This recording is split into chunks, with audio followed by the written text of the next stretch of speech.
शुक्लांबरधरं विष्णुं शशिवर्णं चतुर्भुजं प्रसन्नवदनं ध्यायेत् सर्वविघ्नोपशान्तये। गुरुर्ब्रह्मा गुरुर्विष्णुः गुरुर्देवो महेश्वरः गुरुस्साक्षात् परं ब्रह्म तस्मै श्रीगुरवे नमः। व्यासाय विष्णुरूपाय व्यासरूपाय विष्णवे नमो वै ब्रह्मनिधये वासिष्ठाय नमो नमः। कूजन्तं राम रामीति मधुरं मधुराक्षरम् आरुह्य कविताशाखां वन्दे वाल्मीकिकोकिलं। श्रुतिस्मृतिपुराणानाम् आलयं करुणालयं नमामि भगवत्पादशङ्करं लोकशङ्करं। वागर्धाविव सम्पृक्तौ वागर्धप्रतिपत्तये जगतः पितरौ वन्दे पार्वती परमेश्वरौ। सूक्तिं समग्रयितुनः स्वयमेव लक्ष्मीः श्रीरङ्गराजमहिषी मधुरैकटाक्षैः वैदग्ध्यवर्णगुणगुम्भनगौरवैर्यां कण्डूलकर्णकुहराः कवयोधयन्ति। हैमोर्ध्वपुण्ड्रमजहन्मकुटं सुनासं मन्दस्मितं मकरकुण्डलचारुगण्डं बिम्बाधरं बहुलदीर्घकृपाकटाक्षं श्रीवेङ्कटेशमुखमात्मनिसन्निधत्ताम्। विमलपटी कमलकुटी पुस्तकरुद्राक्षशस्तहस्तपुटी कामाक्षी पक्ष्मलाक्षी कलितविपञ्ची विभासि वैरिञ्ची। मनोजवं मरुततुल्यवेगं जितेन्द्रियं बुद्धिमतां वरिष्ठं वातात्मजं वनरयूथमुख्यं श्रीरामदूतं शिरसा नमामि। आपदामपहर्तारं दातारं सर्वसम्पदां लोकाभिरामं श्रीरामं भूयो भूयो नमाम्यहम्। श्रीरामचन्द्रं श्रितपारिजातं सीतामुखाम्बूरुहचञ्चरीकः समस्तकल्याणगुणाभिरामः निरन्तरं मङ्गलमातनोतु। हरिः ओं। परमेश्वरस्वरूपैన సభకి నమస్కారం. స్వామి హనుమ 100 యోజనల సముద్రాన్ని దాటి లంకాపట్టణానికి వెళ్ళి సీతమ్మ దర్శనం చేసి మళ్ళీ తిరిగి ఆ ఉత్తర తీరానికి చేరుకున్న తర్వాత వానరులందరితోటి కూడా తాను సీతమ్మని దర్శనం చేసినటువంటి విషయాన్ని లఘువుగా ప్రస్తావించి సంతోషపెడితే ఆ వెళ్ళినటువంటి వైనాన్ని వివరించమని జాంబవంతుడు అడుగుతున్నాడు. అడిగినప్పుడు పెద్దవాడు ఆయన అడిగినప్పుడు ఆ మర్యాద ఆ గౌరవం చెప్పవలసి ఉంటుంది కాబట్టి హనుమ జవాబు చెప్తున్నారు. సనియుక్త తథత్తేన సంప్రహృష్టతనూరుహ ప్రణమ్య శిరసాదేవ్యై సీతాయై ప్రత్యభాషత. ఒక శ్రోతకి ఒక వక్తకి 2 ప్రధానమైనటువంటి లక్షణములు ఉండాలి. తాను ఏది మాట్లాడుతున్నాడో దాని మీద పరిపూర్ణమైనటువంటి విశ్వాసము ఆ భక్తి ఉండాలి. అట్లాగే వినేటటువంటి వారికి అందులో ఏది చాలా సారవంతమైన విషయం మళ్ళీ దాన్ని పెద్దల వద్ద చెప్పవలసి వస్తే అందులో గ్రహించి చెప్పవలసినది ఇది, దేనిది గురించి మనం బాగా మనసులో నిలబెట్టుకోవలసి ఉంటుంది అన్న విషయాన్ని పట్టుకునే లక్షణం శ్రోతకు ఉండాలి. జాంబవతాదులు కేవలంగా ఏదో అడిగామంటే అడిగామన్న వాళ్ళు కారు. వాళ్ళు అత్యంత కర్తవ్యతానిష్ట కలిగినటువంటి వారు. హనుమ ఒక్కరే లంకాపట్టణానికి వెళ్ళి సీతమ్మ దర్శనం చేశారు. అది మనం అనుకున్నంత తేలిక కాదు. మధ్యలో అసలు ఆయన ఏ ప్రతిబంధకాలు అధిగమించారు, ఆ లంకాపట్టణం యొక్క వైభవం ఎట్లా ఉంటుంది, రేపు రామరావణ యుద్ధమే తటస్థిస్తే శత్రువు యొక్క బలాబలములు ఎట్లా ఉంటాయి, వీటన్నింటినీ కూడా తెలుసుకుని ఉంటే ఆయా సందర్భములు ఏర్పడినప్పుడు అవతల వారికి మార్గదర్శనం చెయ్యవలసి వచ్చినప్పుడు జ్ఞాపకం పెట్టుకుని ఏ విషయం మాట్లాడాలో అది మాట్లాడడం కోసం హనుమని అడిగి తెలుసుకుంటున్నారు. ఆ తెలుసుకునే విధానం అన్నది చాలా గొప్ప విషయం. ఏదైనా ఒక కార్యాన్ని పూర్తి చేసిన వారి దగ్గర ఆ కార్యం గురించి తెలుసుకునేటప్పుడు అంత జాగ్రత్తగా తెలుసుకోవాలి. ఎందుకంటే ఇది ఇక్కడితో ముగింపు కాదు. యథార్థానికి ఇది ఒక పెద్ద కార్యక్రమానికి నాంది. ఇప్పుడు ఆయన హనుమని దర్శనం చేసి వెనక్కి వచ్చారు. వెనక్కి వచ్చిన తరువాత యుద్ధం ప్రారంభమవుతుంది. ఒకసారి యుద్ధం అంటూ ప్రారంభమైపోయిన తరువాత లంకలో ఎవరికి అస్త్రబలం బాగా ఉంది, ఎవరు బాగా బలవంతుడు, రావణాసురుని యొక్క స్వభావం ఎటువంటిది, ఆయన ఎటువంటి యుద్ధం చేసే అవకాశం ఉంది, అక్కడ ఉన్నటువంటి ఆ రాక్షసుల యొక్క స్వభావం ఎట్లా ఉంటుంది, వాళ్ళు దేనికి వశపడతారు, వాళ్ళ స్వభావంలో ఉన్న దోషం ఏమిటి, వాళ్ళకున్న క్రౌర్యమే వాళ్ళ స్వభావ దోషం, క్రూరత్వం. వీటిని తెలుసుకుంటే తప్ప రేపు యుద్ధభూమికి వెళ్ళిన తరువాత ఎక్కడ పడితే అక్కడ నిలబడి కూర్చుని సావధానంగా మాట్లాడుకునే అవకాశం ఉండదు. ఏ కార్యక్రమాన్ని నిర్వహిస్తున్నప్పుడు ఇక మనం కూర్చుని సావధానంగా మాట్లాడుకోవడం సాధ్యం కాకుండా వ్యవస్థ చెయ్యాలని నిర్ణయించుకోవలసి ఉంటుందో అటువంటి కార్యక్రమం గురించి తెలుసుకుని దాన్ని రేపు అమలు చేసేటప్పుడు అందరి మనసులలో బాగా నాటుకుని ఉండాలి. నాటుకుని ఉంటే ఎవరికి వారే ఆ వచ్చినటువంటి సన్నివేశాన్ని ఎదుర్కోవడానికి తగిన రీతిలో ఉంటారు. తర్వాత తిరిగి వెళ్ళిన తర్వాత వానరులకు పెద్దవాడు కాబట్టి జాంబవంతుడిని ఏదైనా అడగచ్చు సుగ్రీవుడు. నాకు తెలియదండి, హనుమ వెళ్ళొచ్చారు, అందుకని ఆ విషయం ఆయనకే తెలుసు అన్న మాట రాకూడదు. పెద్దరికం అన్న మాటకు అర్థం ఏమిటది, ముఖ్యమైన విషయము అని అన్నప్పుడు దాన్ని అంతఃశ్రద్ధతోటి తెలుసుకోవాలి. జాంబవంతుడు తెలుసుకోవాలి, అంగదుడు తెలుసుకోవాలి, అక్కడ ఉన్న సుషేనుడు తెలుసుకోవాలి, నీలుడు తెలుసుకోవాలి, వీళ్ళందరూ తెలుసుకోవాలి. ఎందుకని అంటే చాలా పెద్ద పెద్ద పదవులలో ఉన్నవారు, రేపు మహారాజు వాళ్ళని ప్రశ్నించే అవకాశం ఉంది. అప్పుడు ఎంతవరకు మనసులో పెట్టుకోవాలి, ఏది మాట్లాడాలి తెలిసి ఉండాలి. అయిందానికి కాందానికి మాకు చాలా విషయాలు తెలుసు అన్నట్టుగా మాట్లాడకూడదు. సభలో మాట్లాడడం వేరు, వ్యక్తిగతంగా మాట్లాడేటప్పుడు ఆ సందర్భానికి ఎంతవరకు అవసరమో అంతవరకు మాట్లాడాలి.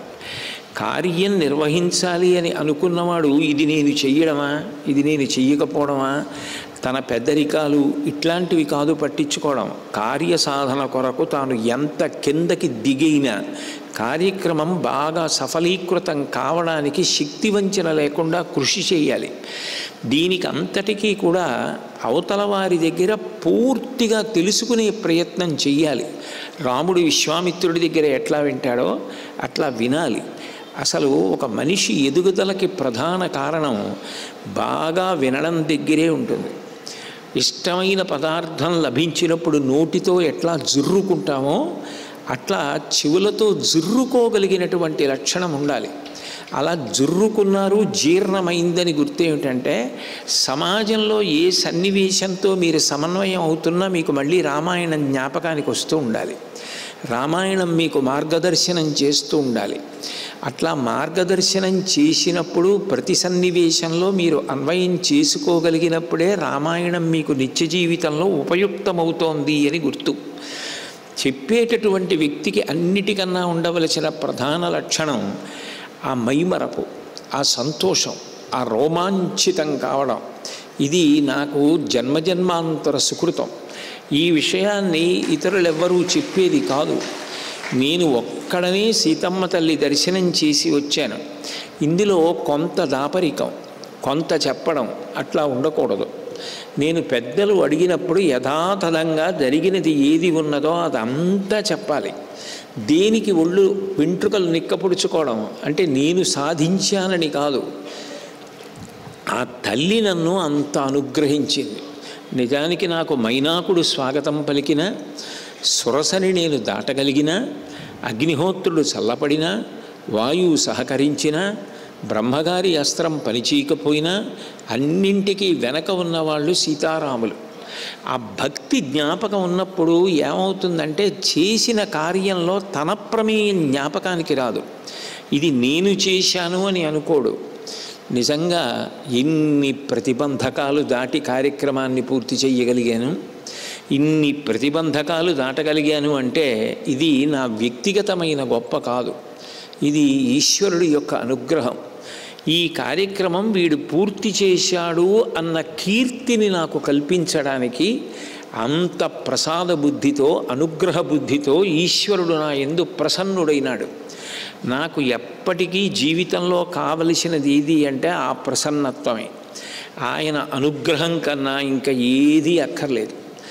ఏ కార్యక్రమానికి ఆయన నన్ను ఉపయోగించుకున్నా మొదటిది నాకు అహంకారం ఉండకూడదు, రెండవది వీడు నా కార్యక్రమానికి పనికిరాడని ఆయన పక్కన పెట్టేసే రోజు రాకుండా ఉండాలి. ఈ రెండూ జరగాలి అంటే ఆయన నన్ను ఎంత అనుగ్రహించాడు అన్నది జ్ఞాపకానికి వస్తే ఆ పులకరింత కలిగితే రోమాంచితమవుతుంది. అది భక్తి పెరగడానికి కారణమవుతుంది తప్ప అహంకారం పెరగడానికి కారణం కాదు. అదే హనుమ ఇవన్నీ నేను సాధించాను, ఇవన్నీ నా ప్రమేయమే, ఇదంతా నా గొప్పతనమే అనుకుంటే ఈ మాట మహర్షి వెయ్యరు. ఆయన సంప్రహృష్ట తనూరుహ అన్నారు. అంటే ప్రహృష్ట చాలా సంతోషంతో ఆయనకి వెంట్రుకలు నిక్కపొడుచుకున్నంత స్థితి కలిగి మాట్లాడుతున్నారు. ఏమిటంత సంతోషం అంటే ఆయన దృష్టిలో నేను కేవలము ఒక వానరుణ్ణి, నేను దాసానుదాసుణ్ణి, నేను దూతని, అంతే. అంతకు మించి ఆయన తన పేరు వాడడాన్ని కూడా ఇష్టపడరు. అంత ఉంగరం తీసుకెళ్ళి అమ్మవారికి ఇచ్చేటప్పుడు కూడా వానరోహం మహాభాగే దూతో రామస్య ధీమత అంటారు. అంత పెద్ద కార్యాన్ని సాధించి తనని తాను పరిచయం చేసుకోవలసి వస్తే దాసోహం కోసలేంద్రస్య రామస్య అక్లిష్టకర్మణ అంటారు. ఎప్పుడూ భగవంతుడికి విశేషణాలు వేస్తారు, తనని ఎంత తగ్గించుకోగలిగితే అంత తగ్గించేసుకుంటూ ఉంటారు. ఇది ఒక సాధకుడికి, ఒక భక్తుడికి ఉండవలసిన విషయం. నేల ఎంత పల్లంగా ఉంటే అంత నీరు వచ్చి ప్రవహిస్తుంది. నీరు ప్రవహించకుండా పోవాలి అంటే ఆ పల్లపు ప్రాంతం ఎత్తైపోయిందనుకోండి, ఇక నీరు దాని మీదకి ఎక్కదు. మనం ఎంత తల ఉంచి వినయంతో భగవంతుడి దగ్గర నిలబడి ఇది నీ అనుగ్రహం, నీ అనుగ్రహం చేత నేను దీన్ని సాధించి ఇది చేశానని నా జీవితంలో ఒక గొప్ప కీర్తిని పొందగలిగాను అని అనుకుంటాడో అంతగా ఈశ్వర కటాక్షము ప్రసరిస్తుంది. ఒక్క శ్లోకాన్ని అడ్డుపెట్టి మహర్షి నిజానికి ఏదైనా ఒక కార్యమును సాధించి వచ్చిన వారో, ఒక తీర్థయాత్ర చేసిన వారితో ఎట్లా మాట్లాడాలి, ఎట్లా తెలుసుకోవాలి, అవతల వారు ఎంత ప్రసన్న హృదయంతో మాట్లాడేటప్పుడు ఆయనకి కూడా విషయం మీద ఎరుక ఉండాలి. ఆయన జాంబవంతుడు, వృద్ధుడు, రేపు ప్రభువు పిలిచి ఆయనని ఏదైనా అడగచ్చు సలహా. ఆయనకి విషయం అంతా తెలియకపోతే ఆయన రేపు ఎట్లా సలహా చెప్తాడు? అంగదుడు యువరాజైన అంగదుడికే తెలియకపోతే నేను వెళ్ళి రావడం వల్ల ప్రయోజనం ఏమిటి? దాని గురించి తెలిసినవారు ఎవరైనా ఉంటే హనుమ ఒక్కరే, కాబట్టి ఆయన్నే సంప్రదించండి అని తన గుత్తాధిపత్యం కోసం సమాచారం ఎవ్వరికీ చెప్పకుండా పిడికిటిలో పెట్టుకుని వ్యక్తి పూజ పొందడం కన్నా 10 మందికి పంచిపెట్టి రామకార్యాన్ని సాధించడం గొప్ప అని ఇంతమందిని కలుపుకునే ప్రయత్నం చేస్తున్నారే, అది వినయానికి పరాకాష్ఠ. అందరికీ పెద్దపీట వేయాలి, అందరినీ సంతోషపెట్టాలి, అందరూ రామానుగ్రహం పొందాలి. ఆ భావన ఎక్కడుంటుందో అక్కడ భగవంతుడు ప్రసన్నుడవుతాడు. నేను ఒక్కడనే మూట కడదాం అన్న భావన కలిగిందనుకోండి, నువ్వెవరు కట్టడానికి అని అడగడం కూడా ఆయనకు వచ్చు. అందుకని 10 మందితో పంచుకోవలసిన మొదటి విషయం ఏదైనా ఉంటే భక్తి. అందుకే భక్తిలో ఎప్పుడు 2 ఉంటాయి. ఒకటి 10 మందితో కలిసి చేసేది, అది లేకుండా ఒక్కడు చేసేది ఎప్పుడూ రాదు.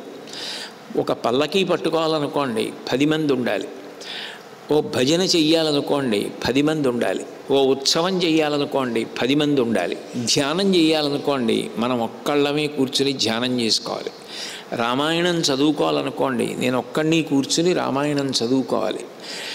ముందు 10 మందితో కలిసి ప్రవర్తించడం అలవాటైతే తర్వాత ఒక్కడిగా నిలబడి ధన్యత పొందడం కూడా అలవాటు అవుతుంది. అందుకే మన వాళ్ళు కృష్ణాష్టమి నాడు ఉట్టి కొట్టిస్తారు. ఉట్టి ఎందుకు కొట్టిస్తారు అంటే, ఒక్కడు బయలుదేరి కర్ర పట్టుకుని ఉట్టి కొట్టడానికి వెడితే ఆ తాడు పైకి లాగేస్తుంటే ఉట్టి అందదు.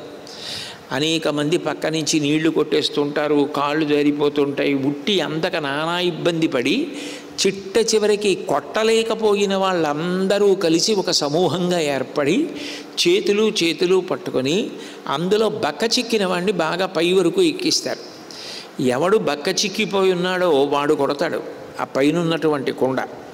అంటే 10 మంది కలిస్తే పాలకుండ పగిలింది. పాలకుండ అంటే అందులో అమృతం ఉంది. 10 మంది కలిసి పాలకుండని కొట్టడం అలవాటు చేసుకుంటే ఒక్కొక్కడిగా తరించడం కూడా తర్వాత అలవాటు అవుతుంది. ముందు చెయ్యి పట్టుకొని కలిసి ప్రస్థానం చెయ్యండి అని నేర్పడానికే అటువంటి ఆరాధన విధానాలు ఉత్సవాలలో అంతర్భాగంగా చోటు చేసుకున్నాయి. కాబట్టి ఒక్కొక్క శ్లోకాన్ని మహర్షి రచన చేశారు అంటే నిజానికి ఆ శ్లోకాల వెనక ఎంతో గొప్పదైనటువంటి సామాజిక ప్రయోజనాన్ని ఆవిష్కరిస్తూ ఉంటారు. కాబట్టి సన్యుక్త తథత్తేన సంప్రహృష్టతనూరుహ ప్రణమ్య శిరసా దేవ్యై సీతాయై ఆయన సీతాయై ప్రత్యభాషత. మాట్లాడడం మొదలుపెట్టినప్పుడు హనుమ తనకి గొప్పతనం ఉంది, ఇది నేను సాధించినది అన్న భావన అనుకోండి. తన గురించి మొదలుపెట్టి అబ్బొచ్చు ఎన్ని కష్టాలు పడ్డాను అనుకుంటున్నారు, మీరు అనుకున్నంత తేలిగ్గా అవ్వలేదు అని మొదలుపెట్టాలి. ఆయన అసలు మొట్టమొదట ప్రారంభం చేస్తూనే ప్రణమ్య శిరసాదేవ్యై, బయలుదేరినప్పుడు నేను సీతమ్మ జాడ కనిపెడతాను, తిరిగి వచ్చిన తర్వాత సీతమ్మకి నమస్కరించి ఆవిడ దర్శనం పొందిన విధానం చెప్తాను. అంటే ఆవిడ అనుగ్రహం చేత ఆవిడ దర్శనమైంది కానీ నా ప్రయత్నం చేత దర్శనం అవ్వలేదు.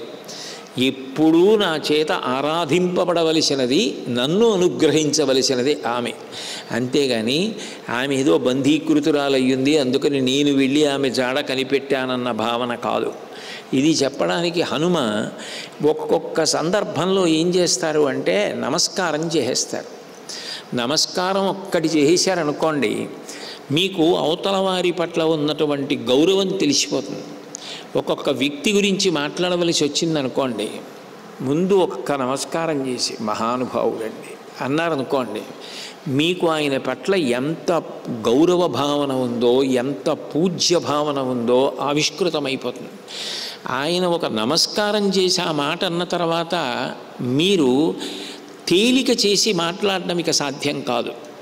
ఈయన దృష్టిలో ఆయన చాలా గొప్పవారు, మహానుభావుడు. అంటే ఈయనకి జీవోద్ధరణ కూడా చెయ్యగలిగిన వ్యక్తి అని యువతలు ఆయన నమ్ముతున్నారు.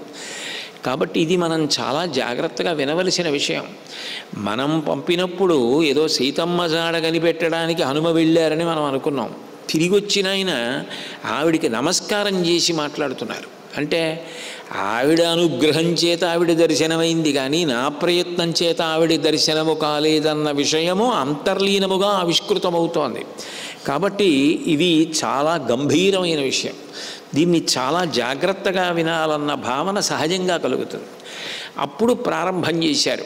ప్రారంభం చేసి మహేంద్రగిరి మించి తాను మొదలుపెట్టి ఆ మొట్టమొదట బయలుదేరుతున్నప్పుడు వచ్చినటువంటి ప్రతిబంధకాలలో ఆయనకి ఆ అడ్డొచ్చినటువంటి మైనాక పర్వతం, అది దాటిపోతే సొరస, అది దాటిపోతే సింహిక, ఆ లంకాపట్టణం యొక్క వైభవం, అక్కడ ఉన్న రాక్షసులు, అమ్మవారి దర్శనం కాకపోవడం, ఆయన చేసిన ప్రార్థన, చిట్ట చివరికి సీతామాత యొక్క దర్శనం అయిపోయిన తర్వాత ఉంగరం ఇవ్వడం, ఆమె అభిజ్ఞానములనివ్వడం, ఈయన అశోకవనం భంజనం చేయడం, రావణాసురుడి దగ్గరికి వెళ్ళడం, రాయబారం చెప్పడం, లంకనంతటిని దహించడం, తిరిగి ఆయన ఈవల ఒడ్డుకి రావడం వరకు ఏ ఒక్క విషయాన్ని కూడా విడిచిపెట్టకుండా ఆ సర్గలో హనుమ నోటి వెంట మళ్ళీ సుందరకాండ వస్తుంది.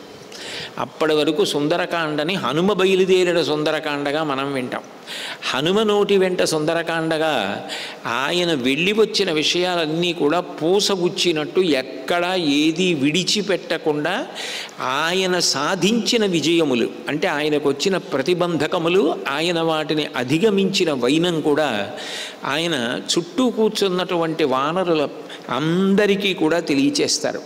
తెలియచేసి చిట్ట చివర తనదైన అభిప్రాయం ఒకటి ఉంటుంది కదూ, ఎందుకు నమస్కరించి మొదలుపెట్టారు అన్నదానికి ఆయన ఆ సీతామాత దర్శనం గురించి చెప్తూ ఒక మాట చెప్తాడు. తాను నమస్కరించారు బాగుంది, సీతమ్మ ఎవరో వీళ్ళకి కూడా బాగా అర్థం కావాలి. అర్థమైనప్పుడే వీళ్ళు కూడా సీతమ్మ పట్ల పొందవలసిన భావన పొందుతారు. లేకపోతే ఆవిడేదో బంధీకృతురాలయ్యున్నది అన్న భావన ఒకటే ఉండిపోయిందనుకోండి మనసులో, అప్పుడు ఆమెని విడిపించుకోలేనివాడు రాముడు, ఆ రాముడికి మనం సహాయం చేస్తున్నామన్న భావన ఉంటుంది. కానీ వీళ్ళకి ఒక పార్శ్వంలో గొప్ప భావన ఉంది. రాముడు తలుచుకుంటే 3 లోకములను శాసించగలడు, రాముడికి సహాయపడడం మన అదృష్టం అన్న భావన ఉంది.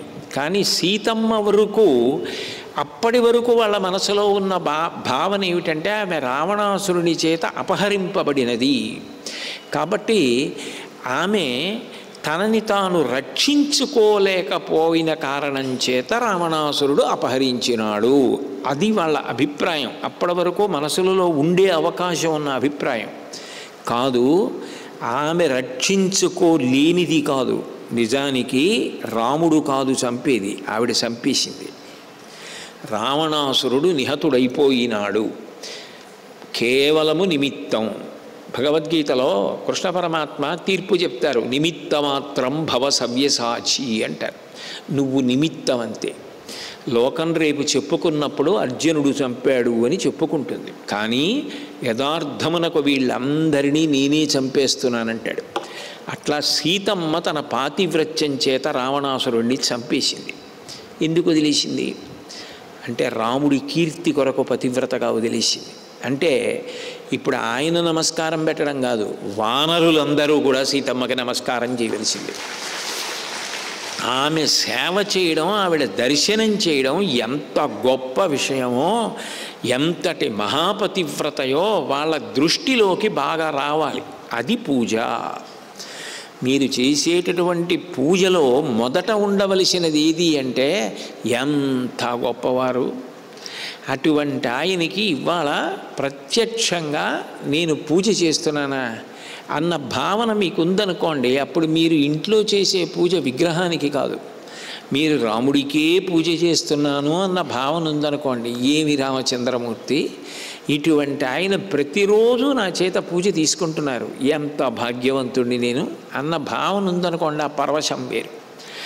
కాబట్టి ఆ పరవశం కలగాలి తప్ప మనం ఆవిడికి ఏదో ఉపకారం చేస్తున్నాం, మనం వెళ్ళి విడిపిస్తే ఆవిడ రాగలదన్న భావన ఉండడానికి వీల్లేదు.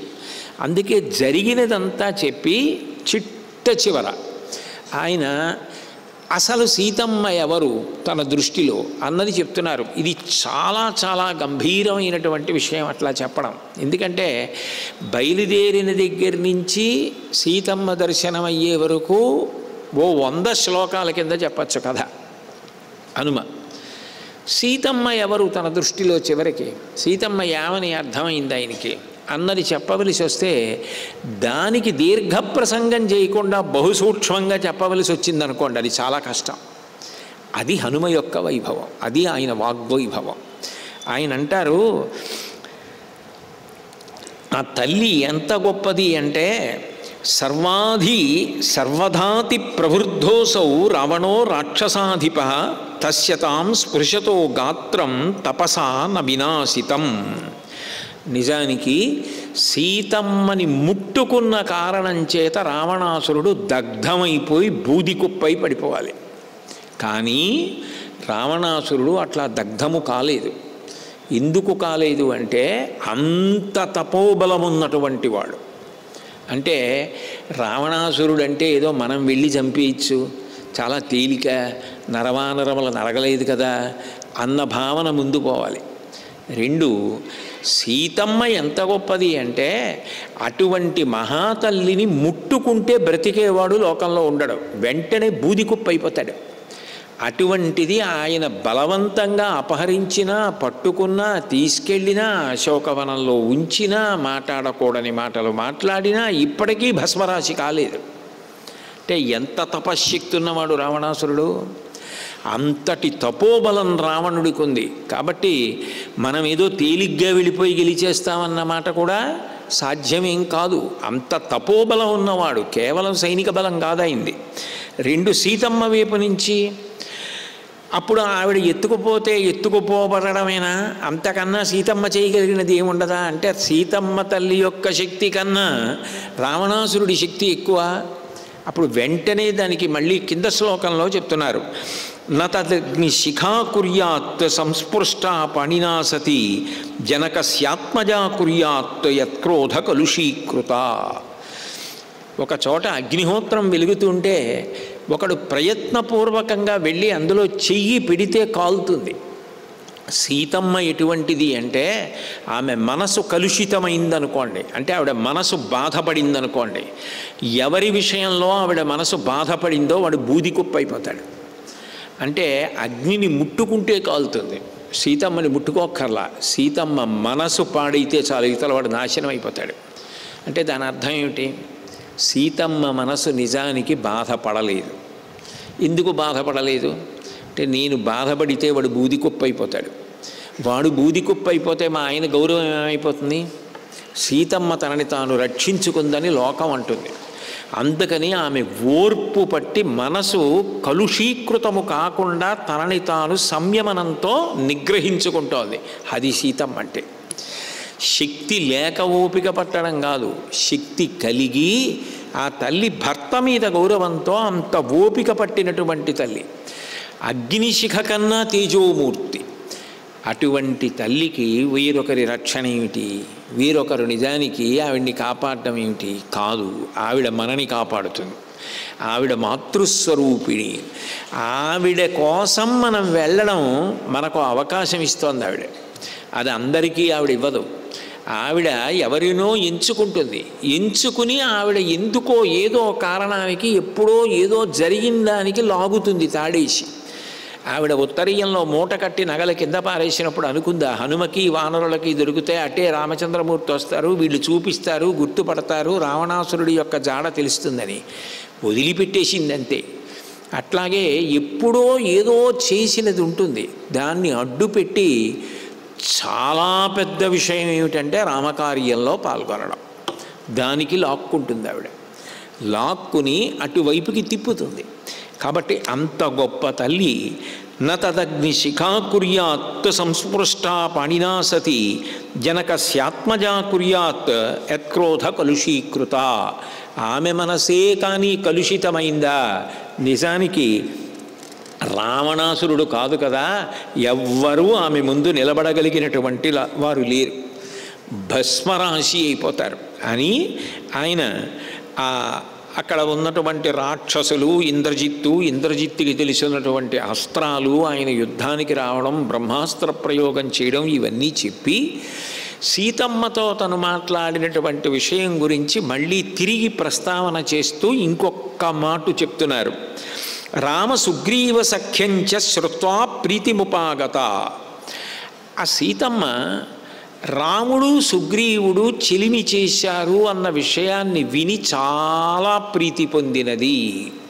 ఎందుకని అంటే, ఇప్పుడు రాముడు వానరుల సహాయంతో యుద్ధానికి వస్తాడు అంటే, నిజానికి రాముడికి ఎవరి సహకారం అక్కర్లేదు, సీతమ్మకి ఎవరి సహకారం అక్కర్లేదు. ఈవిడ మనసు కలుషితమైతే చంపేస్తుంది, ఆయన సంకల్పం చేస్తే చంపేస్తాడు. కాబట్టి వాళ్ళకి నిజానికి ఎవరి సహకారము అక్కర్లేదు. వాళ్ళు ఏదో నిజంగా సహకారం లేక బాధలు పడుతున్న వాళ్ళల్లా మనని కలుపుకోవడం అంటే అది మన అదృష్టం తప్ప నిజానికి వాళ్ళ చేతకానితనం మన చేతనైనతనం కాదు. అందులో పాల్గొనడం మన భాగ్య విశేషం. ఎన్ని జన్మల పుణ్యఫలం. అందుకు కదా దేవతలందరూ అంశాలతో వచ్చారు. కాబట్టి అథవా సుందరకాండలో తీర్పేమి అంటే, రామకార్యంలో పాల్గొనడము అంత గొప్ప. సామాన్యం అని అనుకుంటున్నావేమో, జీవితంలో దుర్లభమైన విషయం. అంత గొప్పది ఏదైనా ఉంటే రామకార్యంలో ప్రత్యక్షంగా పాలు పంచుకోగలగడమే, పరోక్షంగా పాలు పంచుకోగలగడమే. కాబట్టి రామ సుగ్రీవ సఖ్యంచ శ్రుత్వా ప్రీతిముపాగత. మరి వాళ్ళందరూ దేవతల అంశంలో వచ్చారు ఆ వానరులు. ఇప్పుడు దేవతల యొక్క కార్యం నెరవేరుతోంది. దేవతలందరూ రాముడి వెనక నిలబడ్డారు. యథార్థమునకిది దేవతలకు రాక్షసులకు మధ్య జరుగుతున్నటువంటి యుద్ధం.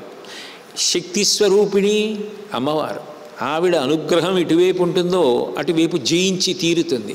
ఇప్పుడు అమ్మవారి యొక్క అయ్యవారి యొక్క ప్రత్యక్షమైనటువంటి అనుగ్రహమునకు పాత్రులు ఎవరు అంటే వానరులు.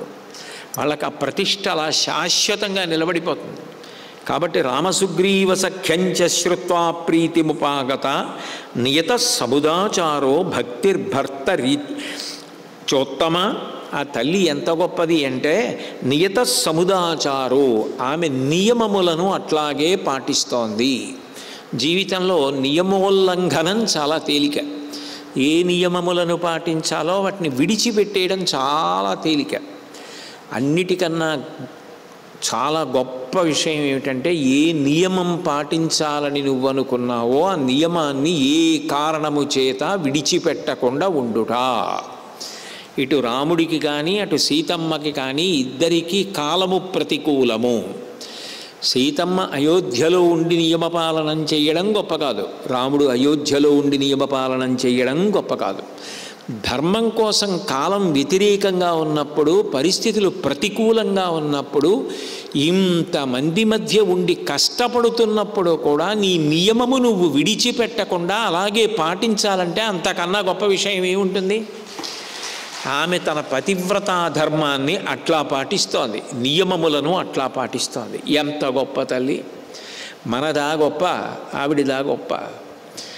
అసలు ఏమి సారవంతమైన వాక్కులు చెప్తారండి. ఒక్క శ్లోకంలో మాట్లాడతారు, చిన్న చిన్న పదాలు వేస్తారంతే.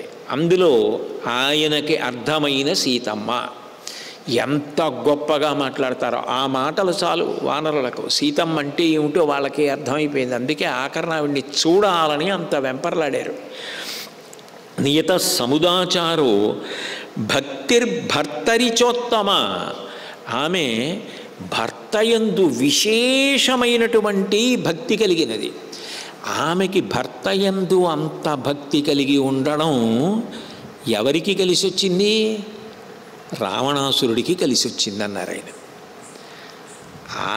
రాముడి యందు ఆమెకి తిరుగులేని భక్తి ఉందే, అది చాలా గొప్పది. అంటే నిజంగా రాముడు అదృష్టవంతుడు, అంత పతివ్రత, అటువంటి ధర్మపత్ని అనుకుంటారు. అదృష్టం ఎవరిదంటే రావణాసురుడిది అన్నారు. ఎందుకని అంటే కింద చెప్తున్నారు, యన్నహంతి దశగ్రీవం స మహాత్మా కృతాగసం. వాడి నోటి వెంట వచ్చిన మాటలున్నాయే, ఆ నోటి వెంట వచ్చినటువంటి మాటలన్న అపరాధమును అడ్డుపెట్టి ఆవిడ చంపివేయవచ్చు. ఎందుకనంటే వాడి తపోబలం సీతమ్మ వారిని తీసుకెళ్ళినప్పుడు నిజానికి దగ్ధమైపోవడానికి సరిపోలేదు, అది కాపాడింది ఆ తపోబలం. వాడు చేసుకున్న తపోబలం అమ్మవారిని ముట్టుకుని తీసుకెళ్ళినా కాలిపోకుండా కాపాడింది. కానీ ఇప్పుడు ఆ తపోబలం కూడా కాపాడలేనంత మహాపాపము చేసేశాడు. ఏమిటా మహాపాపం? ఆవిడితో అట్లా మాట్లాడడమే. సుందరకాండ శ్లోకాలన్నీ వాడు వండుకున్న పాపం అవుతున్నాయనడానికి ఇది ప్రాతిపదిక, హనుమవాక్కు. కాబట్టి ఇప్పుడు ఆ మాట్లాడిన మాటలే ఆయన తపస్సు ఆయనను రక్షించలేనంత మహాపాపమునకు కారణములు అయినప్పుడు వాక్కు ఎంత జాగ్రత్తగా ఉండాలో. పెద్దల దగ్గరికి వెళ్ళినప్పుడు ఎక్కువ మాట్లాడడం కన్నా తక్కువ మాట్లాడడం ఎంత మంచిదో, ఎన్ని విషయాలు తెలుసుకోవలసి ఉంటుందో సుందరకాండ తెలియజేస్తుంది. కాబట్టి యన్నహంతి దశగ్రీవం స మహాత్మా కృతాగసం నిమిత్తమాత్రం రామస్తు వధేతస్య భవిష్యతి. నిజానికి రావణాసురుడు చనిపోవడానికి కావలసినటువంటి పాపాన్నంతటినీ వండేసుకునేటట్టుగా ఆవిడ చేసేసింది. ఆవిడ అక్కడికి వెళ్ళిందే తీసుకెళ్ళాడన్న పాపం పడిపోయింది. అంత గొప్ప తల్లి ఇన్ని నెలలు ఒకే బట్టతో ఉందే, ఆ పాపం వెళ్ళింది.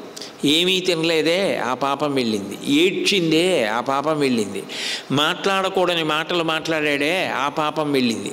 ఇవన్నీ కలిపి ఇంత పాపం వండేసుకున్నాడు. కాబట్టి ఇక ఎవడూ రక్షించలేనంత పరిస్థితిలోకి వెళ్ళిపోయాడు. ఇప్పుడు ఆయన చనిపోవడానికి సిద్ధంగా ఉన్నాడు. ఇంకా ఆయనకి ఆయుర్దాయము లేదు, ఆయన ఆయువు అయిపోయింది. ఎందుకు అయిపోయింది అంటే మూలఘాతి. ఏ పాపమునకు శరీరము పడిపోవాలో ఆ పాపము వాడు చేసుకునేటట్టు ఆవిడ చేసింది.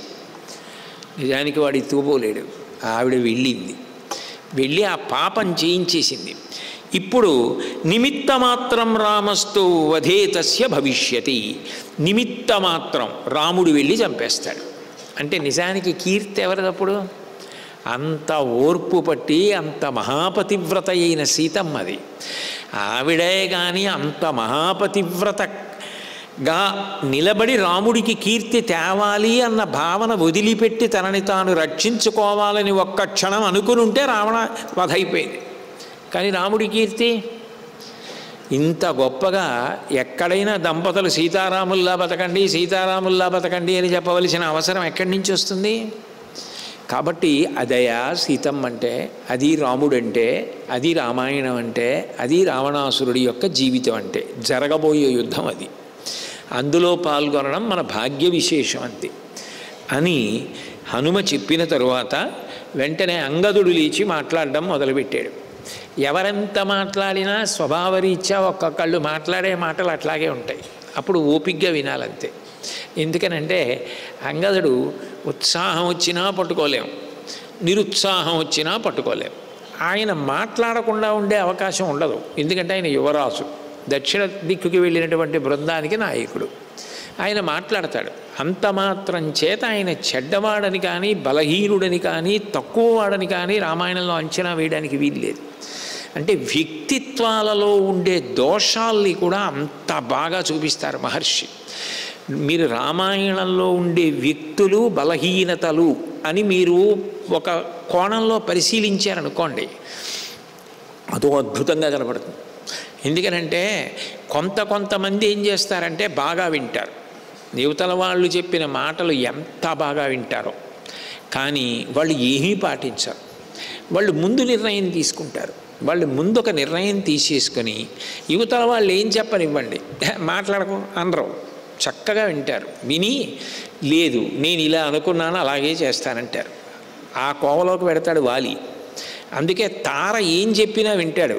చిట్ట చివర నేనేమనుకున్నానో అది చేస్తాను, నువ్వు కూర్చో అంటాడు. అసలు చెప్పడానికి ఎవరైనా లేవగానే నువ్వు నోరు మూయి కూర్చో అంటాడు రావణాసురుడు. వాళ్ళని పూర్తిగా చెప్పనివాడు. పాపం తాపత్రయపడి చెప్పేవాడు ఎవరంటే విభీషణుడు చెప్తుంటాడు. ఒక్కొక్క వ్యక్తి దోషం ఎలా ఉంటుంది, వినకపోవడం ఎంత తప్పు, ఎంత బాగా వినాలి, విన్న తర్వాత సారవంతమైన మాటలకు ఎలా స్పందించాలి, మనని మనం ఎలా దిద్దుకుంటూ ఉండాలి. రామాయణం నిజానికి వ్యక్తి ప్రవర్తనకు సంబంధించి ఒక పెద్ద నిఘంటువు. అది కరదీపిక. రామాయణం అర్థమైతే వ్యక్తిత్వం చెక్కబడుతుంది.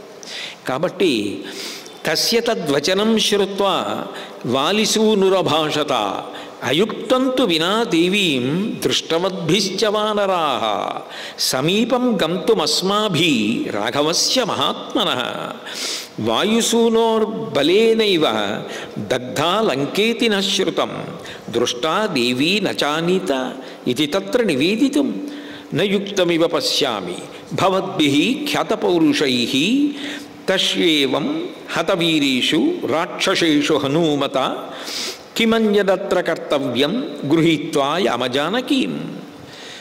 హనుమ మనతో మాట్లాడుతూ చెప్పారు, నేను వెళ్ళాను, సీతమ్మని దర్శనం చేశాను, లంకాపట్టణంలో సీతమ్మ ఉన్నది అన్న విషయాన్ని చెప్పారు. నేను లంకని కాల్చేశాను అని హనుమ చెప్పారు. అక్కడ చాలామంది రాక్షసుల్ని నేను చంపేశానని చెప్పారు. చెప్పిన తర్వాత ఈ మాట చెప్పడానికి మనం రాముడి దగ్గరికి వెళ్ళడం ఎందుకు? అక్కర్లేదు. మనందరం మహావీరులం. ఇప్పుడు మనం వెడితే ఏమవుతుంది? బోరెడంతమంది వానరులని వెంట పెట్టుకుని రావాలి. అవసరమా? నేను లేనా? హనుమ లేరా? జాంబవంతుడు లేడా? సుషేణుడు లేడా? నీలుడు లేడా? మనందరం ఉన్నాం కదా. మనం వెళ్ళిపోదాం లంకకి, ఆ రాక్షసుల్ని చంపేద్దాం, రావణవధ చేసేద్దాం, సీతమ్మని తీసుకొచ్చి రామచంద్రమూర్తి దగ్గరికి వెళ్ళి ఇదిగో సీతమ్మ అని అప్పచెప్పేద్దాం. అయిపోయింది కదా కార్యం. ఇంకా హనుమ ఒక్కరిళ్ళి ఇంత చేసి వచ్చిన తర్వాత మనందరం వెళ్ళి మిగిలిన పని పూర్తి చేసేయకుండా మళ్ళీ ఇప్పుడు అందరం కలిసి రాముడి దగ్గరికి వెళ్ళి రామ సీతమ్మని హనుమ చూశారని ఆయనకి చెప్పి మళ్ళీ రాముణ్ణి లక్ష్మణుణ్ణి సుగ్రీవుణ్ణి వానరుల్ని తీసుకొని మళ్ళీ ఇంత దూరం వచ్చి మళ్ళీ లంకకి వెళ్ళి ఎందుకు మనం చాలమా అన్నాడు. అంటే ఆయన ఉత్సాహం అలా ఉంటుంది అంగదుడిది. ఎంత చెప్పారు, అక్కడ ఉండే ఇంద్రజిత్ శక్తి అలా ఉంటుంది, రావణాసురుడి యొక్క తపశ్శక్తి అలా ఉంటుంది, లంక అలా ఉంటుంది. ఇన్ని చెప్పారు హనుమ. చెప్తే జాంబవంతుడు లేచి పెద్దవాడి మాట పెద్దవాడి మాటే, అవతలవారు నొచ్చుకోకుండా రెచ్చిపోకుండా రెండింటిని మధ్యలో కట్టడి చేస్తూ సమన్వయం సాధిస్తారు. అందుకని జాంబవంతుడు లేచి అన్నాడు, నతావదేశామతిరక్షమానో యథా భవాన్ పశ్యతి రాజపుత్ర యథాతు రామస్య మతిర్నివిష్ట తథా భవాన్ పశ్యతు కార్యసిద్ధిం. అంగదా మనకి రాముడు సుగ్రీవుడు ఏం చెప్పారు? సీతమ్మ జాడ కనిపెట్టి రండని చెప్పారు. నువ్వేమంటున్నావు? వెళ్ళి రావణ సంహారం చేసి సీతమ్మని తీసుకొచ్చేద్దాం అంటున్నావు. అప్పుడు అందులో రాజశాసనాన్ని రామశాసనాన్ని అతిక్రమించడం ఉందా లేదా? వాళ్ళు ఎందుకు చెప్పుంటారు పెద్దవాళ్ళు? అక్కడ ఏదో బలం ఉంది, వాళ్ళు రావాలి. అన్నిటినీ మించి ఒకటి గుర్తుపెట్టుకోవాలి, రాముడు ప్రతిజ్ఞ చేశాడు, ఎవడు నా భార్యను అపహరించాడో వాడి శిరచ్ఛేదం చేస్తానని.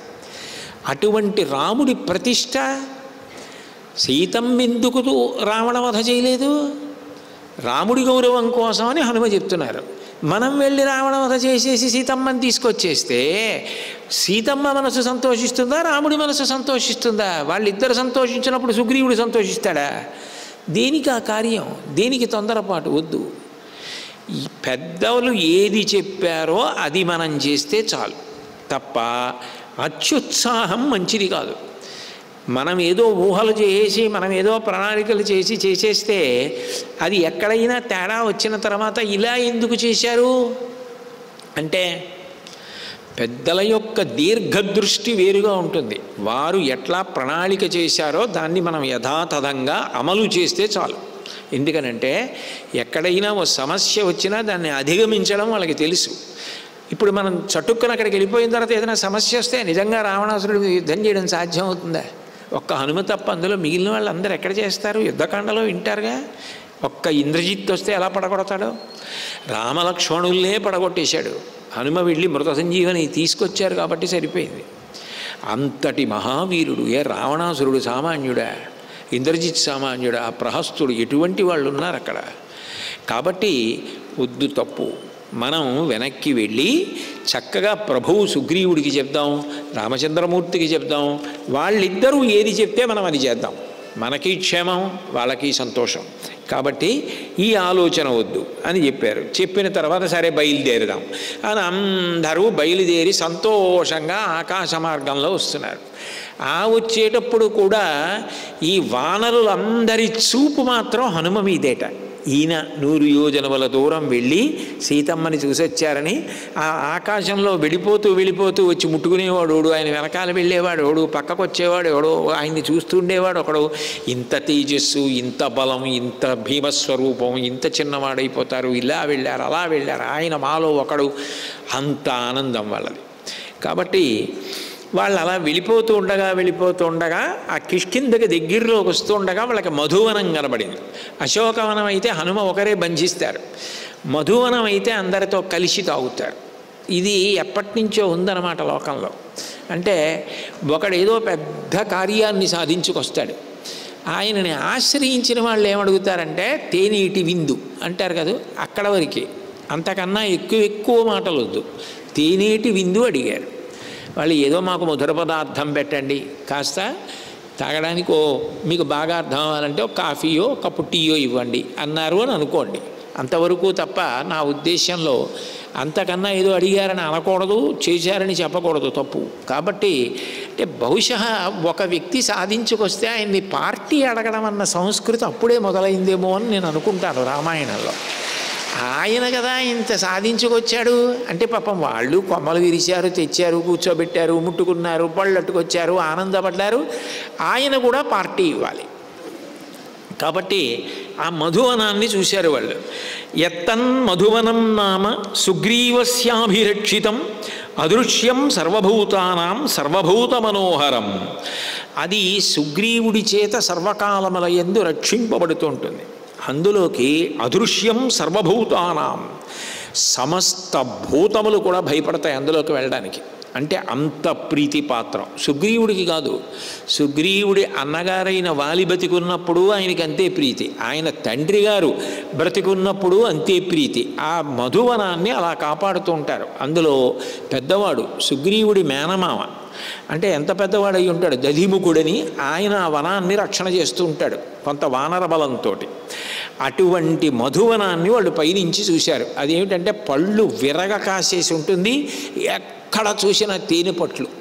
ఇక తేనె లభించిందనుకోండి మహదానందం. సుబ్రహ్మణ్యేశ్వర స్వామి వారికి హనుమకి అందుకే తేనె నైవేద్యం. ఆ తేనె చూసేటప్పటికీ అంత ప్రీతి. కాబట్టి వాళ్ళు ఆ పైనుంచి మధువనాన్ని చూశారు. చూడగానే సహజంగా హనుమని ఇంత కార్యాన్ని సాధించుకొచ్చారు కదా, ఒక్కసారి దిగుదాం, 4 పళ్ళు తిందాం, తేనె తాగుదాం అని ఎవరిని అడుగుతారు? తొందరగా దానికి అనుమతి ఇచ్చేయగలిగిన వాడు పక్కనే ఉన్నాడు, యువరాజు కాబట్టి అంగదుడు ఇవ్వగలడు. మిగిలిన వాళ్ళకి పరిపాలనాపరమైనటువంటి అధికారములు ఉండే అవకాశం లేదుగా. వాళ్ళు సంతకం పెట్టి మీరు మధువన ప్రవేశం చేసి తేనె తాగేయండి అనడానికి ఆ అధికారం ఏది? కేవలం దక్షిణ దిక్కుకు వచ్చినటువంటి వానరములకు నాయకుడుగా అంగదుడు ఉంటే అలా అనలేడు. అంగదుడు అలా అనాలి అంటే దానికి అధికారం ఉండాలి. ఇప్పుడు ఆ అధికారం ఉన్నవాడు ఎవరంటే యువరాజు అంగదుడు. కాబట్టి ఏమయ్యా నువ్వు యువరాజువి, ఇంత గొప్ప కార్యం సాధించాయని రాజుగారు అనా అంటారా? ఏమన్నానా? రాజుగారి అబ్బాయివి, యువరాజువి, నువ్వు అనుమతించు, మేమందరం వెళ్ళి చక్కగా కాసేపు ఆ మధువు తాగుతాం అన్నారు. ఇటు హనుమ ఉన్నారు, ఇంత పెద్ద కార్యం ఇప్పుడు పార్టీ ఇచ్చే అవకాశం ఆయనకు వచ్చింది. ఓ పెద్దరికంగా అనుమతిస్తే చాలు, ఎవరితేనే వాళ్ళే తాగుతారు. కాబట్టి ఇప్పుడు అంగదుడికి మాత్రం ఎలా కాదంటాడు? సరే వెళ్ళందామంటే లేనిపోని గొడవ ఎక్కడ వస్తుంది అంటే, రేపు సుగ్రీవుడు నిన్ను ఎవడెళ్ళమన్నాడని అడిగితే, రాజు పెద్ద ఆయన, ఈయనకి సుగ్రీవుడి మీద అనుమానం ఎక్కువ. తీరా వెళ్ళిన తర్వాత అడిగితే నిన్ను ఎవడెళ్ళమన్నాడు రా మధువనంలో కంటే, ఇంత చచ్చి బతికి వెనక్కి వచ్చిన తర్వాత మళ్ళీ ఇదో తప్పు చేశావని మళ్ళీ కొత్తగా ఇదోటే. అందుకని ఒక్కడి మీద పోకుండా ఉండడానికి in consultation with the senior officers available on the spot అని మినిట్స్ రాసినట్టు బహుశా ఆ రోజుల్లోనే అడ్మినిస్ట్రేటివ్ టాక్టిక్స్ ఉన్నాయి, ఇలా ఉంది. అందుకని ఆయన ఏం చేశాడంటే, తత కుమారస్థాన్ వృద్ధాన్ జాంబవత్ ప్రముఖాన్ కపీన్, అప్పటికి ఉన్నటువంటి వానరులలో పెద్దవాళ్ళు అంటే జాంబవంతుడు లాంటి వాడు ఉన్నవాళ్ళలో చాలా పెద్ద ఆయన కదా, అంత గబుక్కుని జాంబవంతుడిని అడిగానండి, పర్వాలేదులే రాజుగారు ఏమంటారు అన్నాడండి అంటే, సుగ్రీవుడు కూడా కొంచెం పునరాలోచిస్తాడు. పెద్ద ఆయన బొత్తిగా ఆయన మర్యాద అలా తీసేస్తే ఏం బాగుంటుందని. ఎందుకని అక్కడ పెద్ద ఆయన్ని అడగకుండా వీళ్ళు తాగేయాలి. సుగ్రీవుడి మేనమా ఉన్నాడు అక్కడ. ఇప్పుడు ఆయన వెళ్ళి అడిగాడు అనుకోండి, అబ్బాయి సుగ్రీవుడు చెప్పాలండి నేను ఎలా పంపిస్తానంటాడు. ఇప్పుడు అంగదుడు అనుమతి ఇచ్చేసినా దధిముఖుడు వరకు ఒప్పుకోడు, సుగ్రీవుడు అనుమతించాలి. ఎదుడు యువరాజు ఎలా పంపిస్తాడు? డెలిగేషన్ ఆఫ్ అథారిటీ సరిపోదనొచ్చు. అందుకని కాంపిటెన్సీ అని ఒకటి ఉండేది కాదు. అంటే నేను ఇవాళ కొంచెం ఇంగ్లీష్ మాటలు ఎక్కువ మాట్లాడుతున్నాను. ఆయన ఎలా సమర్థుడు, అది అధికార విభజన యందు ఆయనకి అంత దక్షత ఇవ్వబడలేదు కదా. అంత గొప్ప గొప్ప ఉత్తర్వుల మీద సంతకం పెట్టి అనుమతించడానికి తగినంత అధికారము ఇవ్వబడకుండా ఆయన అనుమతి ఇవ్వడం కూడా ఆయన అధికార పరిధిని అతిక్రమించడమే. అప్పుడు దోషం వస్తుందంటారేమోనని ఆయన ఏం చేశాడంటే, నేను పెద్దలను సంప్రదించి తిని అని ఒక మాటు చేసుకోవడం కోసం జాంబవతాదులను సంప్రదించాడు. దధిముఖుడు కన్నా పెద్దవాడు కదా జాంబవంతుడు. అందుకని నేను దధిముఖుడిని ఏమీ అసంతృప్తి పరచలేదు, ఆయన పెద్దరికాన్ని తక్కువ చేయలేదు. అంతకన్నా పెద్ద ఆయన్ని అడిగి లోపలికి వెళ్ళాం అనిపించుకోవడానికి. తత కుమారస్థాన్ వృద్ధాన్ జాంబవత్ ప్రముఖాన్ కపీన్ అనుమాన్య తదౌ తేషాం నిసర్గం మధుభక్షణే. సహజంగా ఇలాంటప్పుడు ఏమంటారంటే, ఏమయ్యా ఎందుకు లేనిపోని గొడవేమో సుగ్రీవుడికి తెలిస్తే అంటే, ఊరుకోండి ఇలాంటివి మళ్ళీ మళ్ళీ వస్తాయేంటి, ఎన్ని కోట్ల వానరములు వెళ్ళాయి, ఎంత కష్టపడ్డాం మనం కదా. ఇప్పుడు ఏదైనా సాధించినప్పుడు ఒకడు సాధించినా మనం సాధించామంటారు ఆ బృందంలో ఉంటే. తను ఒక్కడూ చేయలేంది నా వల్ల కాదండి అంట, మన వల్ల అవదండి అంటాడు. మన వల్ల ఏమిటి, నిన్ను అడిగింది, నువ్వు చెప్పు నీ వల్ల అవుతుందో, అప్పుడు మన వల్ల అవదండి అంటాడు. అంటే అప్రతిష్ట తన కోడికి రాకుండా ఉండడానికి పక్కన ఎవడు లేకపోయినా బహువచనం వాడతాడు. అందుకని ఏమండి ఇలాంటి అవకాశం వస్తుందా, మీరు యువరాజుగా ఉండి కూడా ఆ రోజున అనుమతించలేదన్న అప్రతిష్ట వస్తుంది, వెళ్ళిపోదామండి అని తినేస్తుంటే ఆయన ఏం చేస్తాడు పాపం అంగదుడు. అందులో కొంచెం తొందరపడి నిర్ణయాలు తీసుకోవడంలో ఆయన అగ్రగణ్యుడు. అందుకని ఆయన అప్పటికి పాపం జాంబవంతుడిని అడిగి పెద్దలను అడిగి సరే పదండ్రా అన్నాడు. ఆ మాట చాలు, ఇంకా దదిముకుడి ప్రసక్తే లేదు. వీళ్ళందరూ కూడా ఆ వనంలోకి ప్రవేశించారు. మధువనంలోకి ప్రవేశించి, దాని చిన్నతనంలో మా అమ్మాయి ఎప్పుడు నాన్నగారండి ఆ శ్లోకం చెప్పండి అంటుండేది. గాయంతి కేచిత్ ప్రణమంతి కేచిత్ నృత్యంతి కేచిత్ ప్రహసంతి కేచిత్ పతంతి కేచిత్ విచరంతి కేచిత్ ప్లవంతి కేచిత్ ప్రలపంతి కేచిత్. బ్రహ్మాండమైన తేనెపట్లు పట్టేసి ఉన్నాయి. అవన్నీ కూడా పిండుకు తాగేశారు. అంత తాగేస్తే ఏమైపోతుంది, మత్తెక్కిపోయింది. ఇంకా మత్తులో ఒళ్ళు తెలియట్లేదు. ఆ ఒళ్ళు తెలియని స్థితిలో గాయంతికే చిత్ అంత తాగేటప్పటికీ పాటలు మొదలయ్యాయి. ఇంకా అక్కడ పాటలు మొదలెట్టారు కొంతమంది, కచేరీలు. ప్రణమంతికే చిత్ నిష్కారణంగా కొంతమంది కూర్చుని అబ్బబ్బబ్బబ్బబ్బా ఏం పాడావురా అని కాళ్ళ మీద పడిపోయి నమస్కారాలు చేస్తున్నారు. ఏముంది బహుమానం ఇవ్వడానికి కొనుక్కురావాలా ఏమన్నా, నా పక్క చెట్టుకి 2 పళ్ళు కోస్తే చేతిలో పెట్టడం, నమస్కారం పెట్టడం. ప్రణమంతికే చిత్ నృత్యంతికే చిత్. ఒకడు పాట పాడుతుంటే 10 మంది నృత్యం చేస్తున్నారు. ఒంటి మీద అదుపు లేదుగా. నృత్యంతికే చిత్ అంటే అప్పటి నుంచే ఉన్నాయన్నమాట ఇలాంటివి. ప్రహసంతికే చిత్ కొంతమంది చిత్ర విచిత్రంగా నవ్వుతూ హాస్యాలు ఆడుతున్నారు. పతంతికే చిత్ ఒక్కొక్కడు ఒళ్ళు మైమరిచిపోయేంత తాగేసి చెట్టు కొమ్మ చివరకు వచ్చి కింద వాళ్ళ అల్లరి చూడపోయి పైనుంచి కింద పడ్డాడు. పతంతికే చిత్ విచరంతికే చిత్ ఒక్కొక్కడు నిష్కారణంగా ఉత్తిన అలా తిరుగుతున్నాడు. ఎందుకో పోనీ కూర్చోవడము కాదు, వినడము కాదు, నృత్యము కాదు, ఏమిటో వాడి పెద్దరికం. ఆ మధువు బాగా తాగేసి మత్తెక్కిపోయి అడుగులు తలబడుతూ తిరుగుతున్నాడు ఆయన. ప్లవంతికే చిత్ ఒక ఆయన ఎగురుతున్నాడు చెట్టు కొమ్మలు పట్టుకోవడానికి. ఆ మైమరపులో ఏమి ఎగురుతాడు, కొమ్మ అందాక కింద పడిపోతున్నాడు. ప్లవంతికే చిత్ ప్రలపంతికే చిత్. ఇంకొకడు ప్రేలుతున్నాడన్న మాటకు అర్థం ఏంటంటే ఏ సంబంధం లేదు, అక్కడ ఎవడూ లేడు. కానీ ఎవడినో ఊహించుకుని వాడేదో తప్పు చేశాడనుకుని ఈయన కేకలేస్తుంటాడు, అరుస్తుంటాడు. ఎందుకంటే దానికి జవాబు నేను చెప్పలేను, నాకు స్వానుభవం లేదు. కానీ సమాజంలో చూస్తూ ఉంటాం కదా. కాబట్టి ప్లవంతికే చిత్ ప్రలపంతికే చిత్ పరస్పరం కేచిదుపాశ్రయంతే పరస్పరం కేచిదుపాక్రమంతే పరస్పరం కేచిదుపబ్రువంతే పరస్పరం కేచిదుపారమంతే. ఎవడో ఒక చోట కూర్చున్నాడు. ఒకడు ఏమిటో భయపడిపోయినట్టు అంత తేనె తాగేసి ఒకడి చాటుకొచ్చేసి దాక్కుని వాడి వీపు పట్టేసుకొని వాడిని గోళ్లతో గిల్లేసి వాడు చక్కలగిలి పెట్టేసి అసలే తాగేసి ఉన్నాడు. వాడిని వదలరా అంటే అమ్మో నేను నీ చాటును ఉండాలని వాడు చాటును దాక్కుంటున్నాడు. ఏదో వాడిని నిష్కారణంగా వాడిని ఆశ్రయించి వాడిని పట్టేసుకుని ఏడి చేసి నువ్వే రక్షించాలి ఏమిటుంది అక్కడ రక్షించడానికి, వాడి ఊహ అంతే.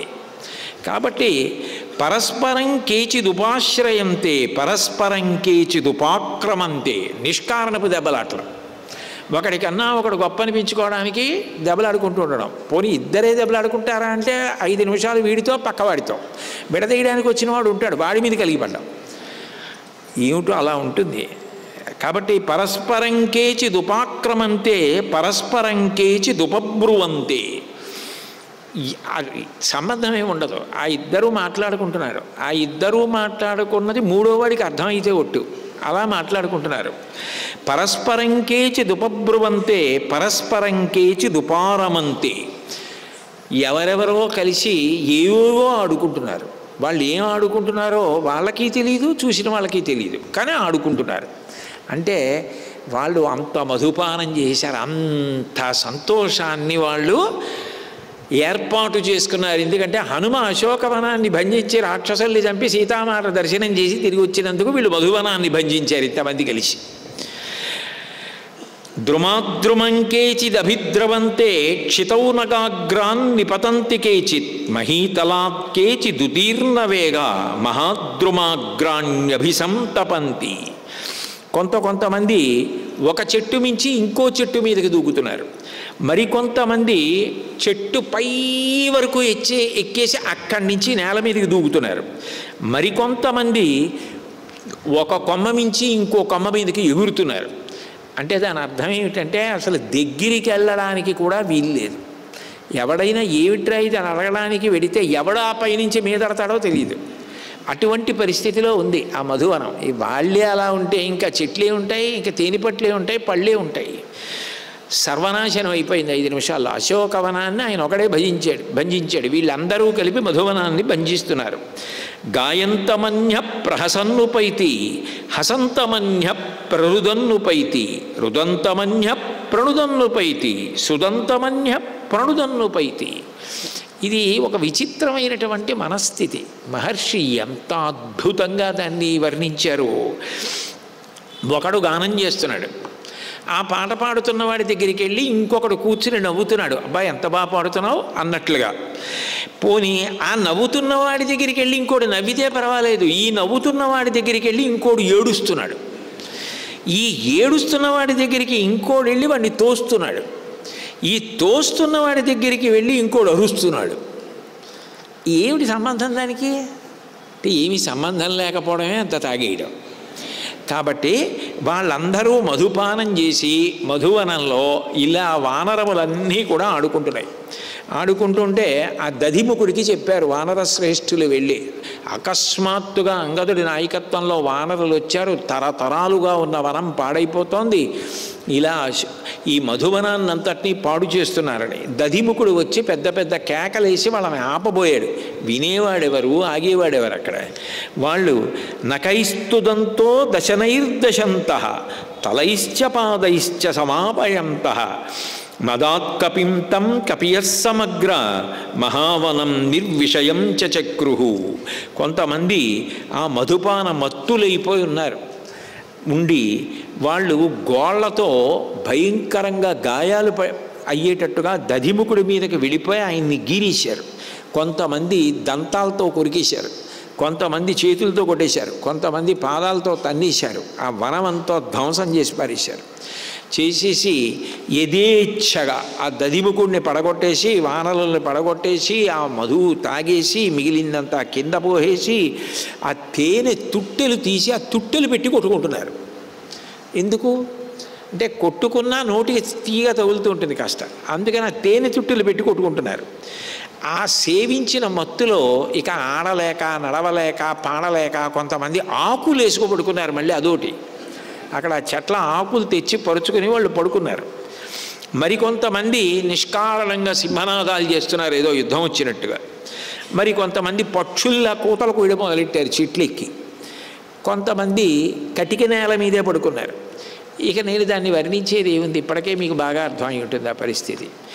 ఇవి ఇలా జరుగుతున్నటువంటి సమయంలో ఆ దధిముఖుడు యువరాజు అయినటువంటి అంగదుడి దగ్గరికి వచ్చాడు. ఆయన మాత్రం మినహాయింపు ఏమిటి? ఆయన కూడా వాళ్ళందరూ ఎంత పుచ్చుకున్నారో ఆయన అంతా పుచ్చుకున్నాడు. కాబట్టి ఆ దధిముఖుడు వచ్చి ప్రశ్నించబోయాడు, తప్పు కదా ఎందుకు బంధిస్తున్నావు అని. నేను యువరాజునన్న భావం బాగా తలకెక్కుంది ఇప్పుడు అంగదుడికి. అందుకని ఆ దధిముఖుడు వచ్చి ప్రశ్నిస్తే సభగ్రబాహూరు భుజో విహ్వల శోణితోక్షిత ముమోహ సహసా వీరో ముహూర్తం కపికుంజర. ఆయన యొక్క భుజపు ఎముకలు చూర్ణమైపోయేటట్టుగా కొట్టాడు ఆ వచ్చినటువంటి ఆ అంగదుడిని. తొడలన్నీ కూడా విరిగిపోయేటట్టు పట్టు తప్పి రక్తం కక్కుతూ పడిపోయేటట్టుగా కొట్టాడు. ఎవరు? తాతగారు అవుతాడు. ఎందుకంటే సుగ్రీవుడికి మేనమామ కాబట్టి తాతగారి వరసవాడు ఇంత పెద్దవాడని కూడా చూడలేదు. అంటే ఆ మధుపానము వలన కలిగినటువంటి మధోన్మత్తత అటువంటిది. ఆ తాతగారిని చూడకుండా శిక్షించాడు. ఆయన అన్నాడు దధిముఖుడు, మిగిలిన వానరులతోటి ఇక మీరు వెళ్ళకండి వీళ్ళ జోలికి, మనం ఏం చేయలేము, సుగ్రీవుడి దగ్గరికి వెడదాం.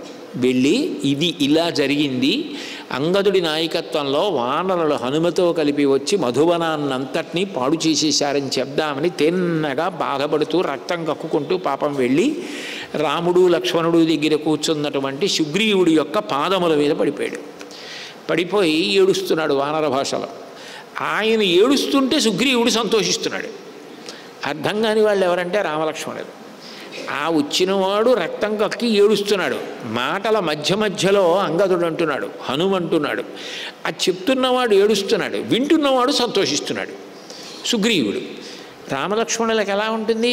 ఏమిటి జరిగింది అసలు? ఈయనకి సంతోషం ఏమిటి, ఆయనకి బాధ ఏమిటి అంటే సుగ్రీవుడు మాట్లాడుతూ ఆ వచ్చినటువంటి దదిముఖుడితో అన్నాడు, నువ్వు దీని గురించి బెంగపెట్టుకోకు, మధువనం భంజింపబడిందని. దక్షిణ దిక్కుకు వెళ్ళినటువంటి వానరుల సమూహం అది. వాళ్ళు మధువనంలోకి ప్రవేశించి మధువనాన్ని భంజించి అట్లా తేనె తాగి పళ్ళు తిని కాయలు తిని అట్లా ప్రవర్తించారంటే వాళ్ళకి సీతమ్మ దర్శనమైంది. సుగ్రీవుడు చాలా ఆలోచనా తత్పరుడు. ఎక్కడైనా చిన్నది ఏదైనా కదిలిందంటే దాని వెనక కారణాన్ని బాగా పట్టుకుంటాడు. అది రాజుకు ఉండవలసిన లక్షణం. ఆయన అన్నాడు, దృష్టాదేవీ న సందేహో నచాన్యేన హనుమత నహ్యస్య సాధనే హేతుకు కర్మణోస్య హనుమత కార్యసిద్ధిర్మతిశ్చైవ తస్మిన్ వానరపుంగవే వ్యవసాయశ్చ వీర్యంచ శృతంచాపి ప్రతిష్ఠితం. ఖచ్చితంగా వాళ్ళు సీతామాత దర్శనం చేశారు. అది కూడా అందరూ కాదు, హనుమ చేశారు. ఎందుకనంటే ఆ వెళ్ళిన వాళ్ళల్లో సీతమ్మని దర్శనం చెయ్యగలిగినటువంటి శక్తి కలిగిన వాడు హనుమయే. నచాన్యేన హనుమతాః, హనుమ తప్ప అన్యులకు అంత శక్తి లేదు. కార్యసిద్ధి, ఏదైనా పని అవడం అంటే హనుమే. ఆయన అనుగ్రహం పొంది ఆయన పూజ చేసి హనుమకొక్క ప్రదక్షిణం చేస్తే చాలు. అంత తేలికగా అనుగ్రహించేటటువంటి మహానుభావుడు. తస్మిన్ వానరపుంగవే, అటువంటి వానరయోధుడైనటువంటి హనుమ ఉండగా కార్యం జరగకపోవడమా? వ్యవసాయశ్చ వీర్యంచ శృతం చాపి ప్రతిష్ఠితం. హనుమ అంటే ఏమనుకుంటున్నావు? ఏదైనా ఒక ప్రయత్నం చెయ్యడం అంటే ఆయనే. ఒక కార్యాన్ని తలపెడితే దాన్ని ప్రయత్నం చేసి దాని కొరకు ఎంత కిందకైనా వస్తాడు, ఎంత పైకైనా పెడతాడు. అంత కిందకొచ్చి చేయగలడు, అంత పైకి వెళ్ళి చేయగలడు. చూడండి, పిల్లంత వారైపోయి అన్వేషణ చేశారు. అంతటి రావణాసురుడు ముందు కూర్చొని సందేశం చెప్పారు.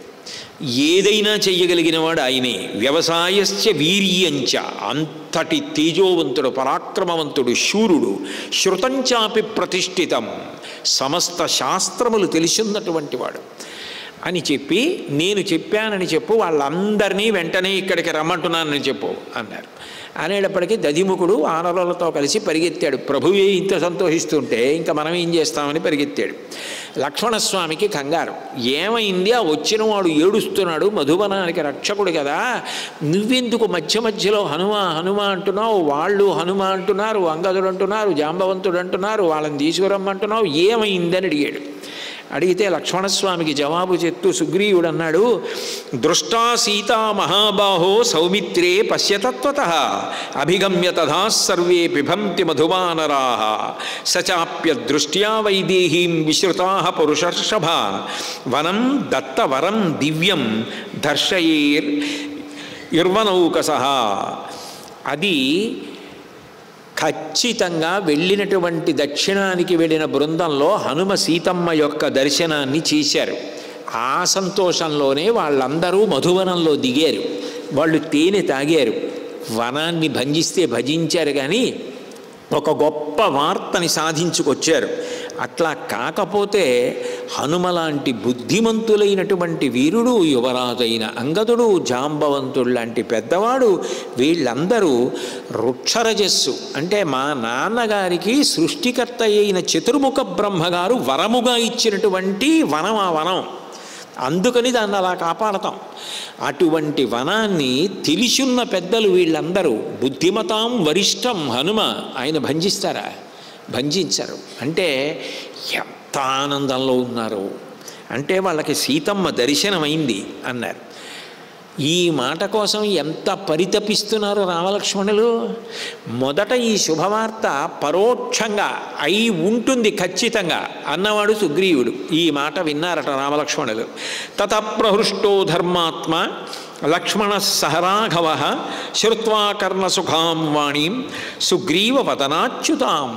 సుగ్రీవుడి నోటి వెంట వచ్చినటువంటి మాటకి ఆ రామలక్ష్మణులు ఇద్దరూ కూడా ఎనలేని సంతోషాన్ని పొందారు. కానీ మీరు ఒక్క విషయాన్ని గమనించండి, లోకంలో ఇతరుల దుఃఖంలో పాలు పంచుకోగలిగినంత మంచి బుద్ధి ఏర్పడడం చాలా గొప్ప. ఎందుకంటే లోకం పోకడ ఎలా ఉంటుందంటే, ఎప్పుడైనా ఎవరికైనా చిన్న కష్టం వచ్చిందనుకోండి, వెంటనే వాళ్ళల్లో ఉన్న దోషం గురించి మాట్లాడతారు. ఏదో దోషాన్ని మొదలుపెట్టి ఏమవుతుంది, అందుకే అట్లా అయింది అంటారు. అట్లా కాకుండా అవతల వారికి ఏదైనా దుఃఖం వచ్చింది అంటే అట్లాంటి వ్యతిరేక భావాలు లేకుండా, అయ్యో పాపం అలా జరిగిందా, మనం ఏమైనా ఉపకారం చేయగలమా అని అడగగలిగినంత మంచి బుద్ధి ఉన్నవాళ్ళు తక్కువ మంది ఉంటారు. ఇతరులకి ఏదైనా సంతోషం జరిగిందనుకోండి, మనకే సంతోషం జరిగినంతగా ఆనందించగలిగిన ప్రజ్ఞ కూడా ఉండదు కొంతమందికి. మొట్టమొదట నేను చెప్పింది కొంచెం కష్టం. ఇతరుల దుఃఖంలో పాలు పంచుకోవడం కొంత కష్టం కావచ్చు. ఇతరుల సుఖంలో పాలు పంచుకోవడానికి ఏం కష్టం? వాడి కూతురికి మంచి సంబంధం వచ్చింది, అద్భుతమైన సంబంధం కుదిరింది. వాడు సరిగ్గా చూశారంటావా పిల్లని అంటాడు. ఎందుకు అంటే అసూయ, ఈర్ష్య. తన కూతురికి పెళ్ళి కుదిరినంత ఆనందించగలిగితే గబగబా పంచకట్టుకుని వాళ్ళ ఇంటికి వెళ్ళి, ఏమమ్మా నీ మంచితనం అమ్మా చెల్లాయ్, ఎంత మంచి సంబంధమో చూసావా నా మేనకోడలికి, బురే నువ్వు బెంగ పెట్టుకోకు, ఏది కావాలన్నా అడుగు చేసి పెడతాను, మీ ఇంట్లో నూతిలో నీళ్ళైనా సరే తోడి పెడతాను అని ఓ మాట నీ ఇంటికి వచ్చి సంతోషపడిపోగలిగాడు అనుకోండి, ఆయన కాళ్ళకి నమస్కారం చేయొచ్చు. ఎందుకనంటే అవతల వారి సంతోషంలో పాలు పంచుకోగలడు, దుఃఖంలో కూడా పాలు పంచుకోగలిగితే ఎంత గొప్పవారు. వానరులు రాముడి సంతోషానికి పాలు పంచుకోగలరు, రాముడి దుఃఖానికి పాలు పంచుకోగలరు. రాముడికి దుఃఖం వస్తుందేమో అంటే అంత ఏడుస్తారు, రాముడికి సంతోషం కలుగుతోందంటే అంత సంతోషిస్తారు. నిజంగా అందుకే రాముడు ఎక్కడుంటే అక్కడ వానరులు ఉంటారు, అంత ప్రీతి. అందుకే మేము అంటే గొప్ప కోసం చెప్పట్లేదు ఇష్టమండి, 1,00,000 అరటిపళ్ళతో హనుమకి పూజ చేశాం ఈ మధ్య. 1,00,000 అరటిపళ్ళు రావులపాలెం వైపు అరటి తోటలు చాలా ఎక్కువ, అక్కడి నుంచి కోయించి అవన్నీ లారీలకి ఎక్కించి తెప్పించి అవన్నీ అత్తలాల కింద కోయించి, అబ్బో బ్రహ్మాండమైన పూజ. 1,00,000 అరటిపళ్ళు పూజ చేశాం. పూజ చేసి వాటిని మొదట ప్రసాదంగా ఎవరికి ఇచ్చామంటే, ఆ అరటిపళ్ళన్నీ కూడా కార్లలో పెట్టుకొని వాటిని పట్టుకొని వానరములు ఎక్కువగా తిరిగేటటువంటి జగ్గంపేట, రాజానగరం, ఆ ఏజెన్సీ అటువంటి ప్రాంతాలకి మా వాళ్ళందరూ కార్లలో పెట్టుకెళ్ళి వానరాలకు అన్నిటికీ ఇచ్చి వచ్చారు కదమ్మా. అన్ని చోట్లకి పట్టుకెళ్ళి ఇస్తే ఎంత సంతోషంగా తిన్నాయో. అతను రహదారి మీద పెట్టుకొని వెళుతున్న వాళ్ళందరికీ ప్రసాదాలుగా ఇచ్చారు. కొన్ని ఆవులకి పెట్టారు. హనుమత్ ప్రసాదం అందరూ తినాలని అందరికీ అలా వానరాలకు ముందు పంపించాం కారులో. ఆ రోజు తెల్లవారికి ఎన్ని కార్లు వెళ్ళాయో, ఎన్ని దిక్కులకి వెళ్ళి వానరాలకు పెట్టారు. కాబట్టి అంత గొప్పవి వానరములు. నిజానికి వానరం కోతి అంటాం, కానీ రామాయణంలో వానరాల నుంచి మనిషి ఎలా బ్రతకాలో మనం నేర్చుకోవాలి. కాబట్టి ఆ దదిముఖుడు గబగబా వెనక్కి తిరిగి వచ్చి ఆ అంగదుడితో మాట్లాడుతూ, స్వామి మేము తప్పు చేశాం, మీరు యువరాజు, ఆయన రాజు, పైగా నువ్వు ఆయనకి కొడుకువి, నేనే అతిగా ప్రవర్తించాను, మీకు నియమం చెప్పడానికి నేనెవరిని, మీరు చేసిన పనికి ప్రభు అయినటువంటి సుగ్రీవుడు ఎంతో సంతోషించాడు, కాబట్టి మిమ్మల్ని అందరినీ కూడా ఉన్నవాళ్ళని ఉన్నట్టుగా రమ్మన్నాడు, కాబట్టి సుగ్రీవుడి దగ్గరికి బయలుదేరండి అన్నారు. ఇంత మత్తు విరిగిపోయింది. ఎందుకంటే సుగ్రీవుడి దగ్గరికి వెళ్ళేది రామలక్ష్మణుల దగ్గరికి. ఆ మాట అనేటప్పటికీ వాళ్ళు స్వస్థతలోకి వచ్చేశారు. వచ్చేసి సుగ్రీవుడు పిలిచాడు, ప్రభువు పిలిచాడు, మహాసంతోషం. రామలక్ష్మణుల దర్శనం మహాసంతోషం. అంటే సంతోషం కన్నా సంతోషం. వాళ్ళకి ఎంత ఆనందమో, ఎంత మంచి మనసులో. వాళ్ళు వెంటనే బయలుదేరారు. తేంగద ప్రముఖా వీరా ప్రహృష్టాశ్చ ముదాన్వితా నిపేతుర్ హరిరాజస్య సమీపే రాఘవస్య చ. అందరూ బయలుదేరి అంగదుడి నాయకత్వంలో ఆ వానరులందరూ ఆ రామలక్ష్మణులు సుగ్రీవుడు ఉన్నటువంటి ప్రాంతంలో కిందకి దిగి స్వస్థతగా నమస్కారం చేసి కూర్చున్నారు. కూర్చున్న తర్వాత రామలక్ష్మణులు ఎంతో ఆతృతగా హనుమ వంక చూశారు. ఎందుకంటే ఆయనే కదా దర్శనం చేశాడు అంటున్నారు సుగ్రీవుడు. వెంటనే హనుమాంశ్చ మహాబాహు ప్రణమ్య శిరసా తతః. ఆయన ఏం చేశారు అంటే దక్షిణ దిక్కుకి తిరిగి సీతమ్మకి నమస్కారం చేశారు. అయిపోయింది, అంతే. ఇంకేం చెప్పాలి? నా చేత నమస్కరింపబడవలసినంత పరమ పవిత్రముగా నీ యందు భక్తితో సీతమ్మ ఉన్నది. అయిపోయింది, రాముడికి అర్థమైంది. ఏం అడగాలనుకుంటున్నాడో దాన్ని నమస్కారంతో చెప్పారు. నియతాం అక్షతాం దేవీం రఘవాయన్యవేదయత్. ఆ తల్లి నియమపాలనం చేస్తూ ఉంది. పరమపతివ్రతగా నీ పాదముల యందు తిరుగులేని భక్తితో పరమ విశ్వాసంతో నువ్వు వస్తావని ఎదురు చూస్తోంది. అక్షతాం, తల్లి ఆరోగ్యంగా ఉంది. ఇది మనకి సంప్రదాయం. వారు కుశలంగా ఉన్నారా అండి అని అడుగుతారు. అది ప్రేమ. ఆ ప్రేమ భావనకి ఏం చేస్తారంటే వారు క్షేమంగా ఉన్నారా, ఆరోగ్యంగా ఉన్నారా అని అడుగుతారు. కనపడగానే మీరు కుశలంగా ఉన్నారా, బాగున్నారా అని అడుగుతారు. ఎంత మర్యాద అండి, ఎంత గొప్ప సంస్కృతి. అందుకని ఆ తల్లి ఆరోగ్యంగా ఉంది. నియతాం అక్షతాం దేవీం రఘవాయన్యవేదయత్ రాముడికి చెప్పారు. చెప్పిన తర్వాత రాముడు ఇప్పుడు ప్రత్యక్షంగా చూసి వచ్చిన ఆయన మాట విన్నాడు కదా, మహానందపడిపోయాడు. దృష్టా దేవీతి హనుమద్వదనామృతోపమం ఆకర్ణ్య వచనం రామో హర్షమాపల సలక్ష్మణ. అమృతంతో సమానమైనటువంటి సీతమ్మని చూశానన్న మాట హనుమ నోటి వెంట వచ్చినది విని రామలక్ష్మణులు ఇద్దరూ కూడా పరమానందపడిపోయారు.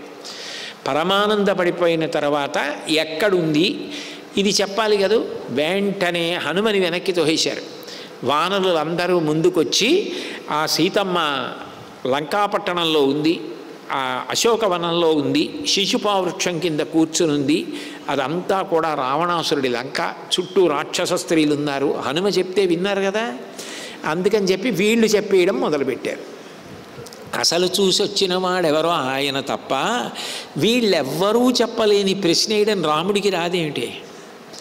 అందుకని మళ్ళీ వీళ్ళందరూ వెనక్కి వెళ్ళిపోయి వీళ్ళే హనుమని ముందుకు తొయ్యాలంటే ఏ ప్రశ్న వేయాలో అది రాముడు వేశాడు. ఆయన అన్నాడు, సరే అంతా బాగుంది. క్వ సీతా వర్తతే దేవి కథంచ మయి వర్తతే ఏతన్మే సర్వమాఖ్యాత వైదేహీం ప్రతివానరాహ. సీతమ్మ ఎక్కడుంది? నాయందు ఇట్లున్నది చెప్పండి అన్నాడు. నాయందు ఇట్లున్నది అంటే ఆమెకు రాముని యందున్న భావమేమి ఇంతకాలం రాలేదని కోపంతో ఉందా? అందుకు అఘాయిత్యం చేసుకోబోయిందా? ప్రీతి ఉందా? భక్తితోనే ఉందా? రాముడు రాలేదంటే ఏదో కారణం ఉంటుందని అనుకుంటోందా?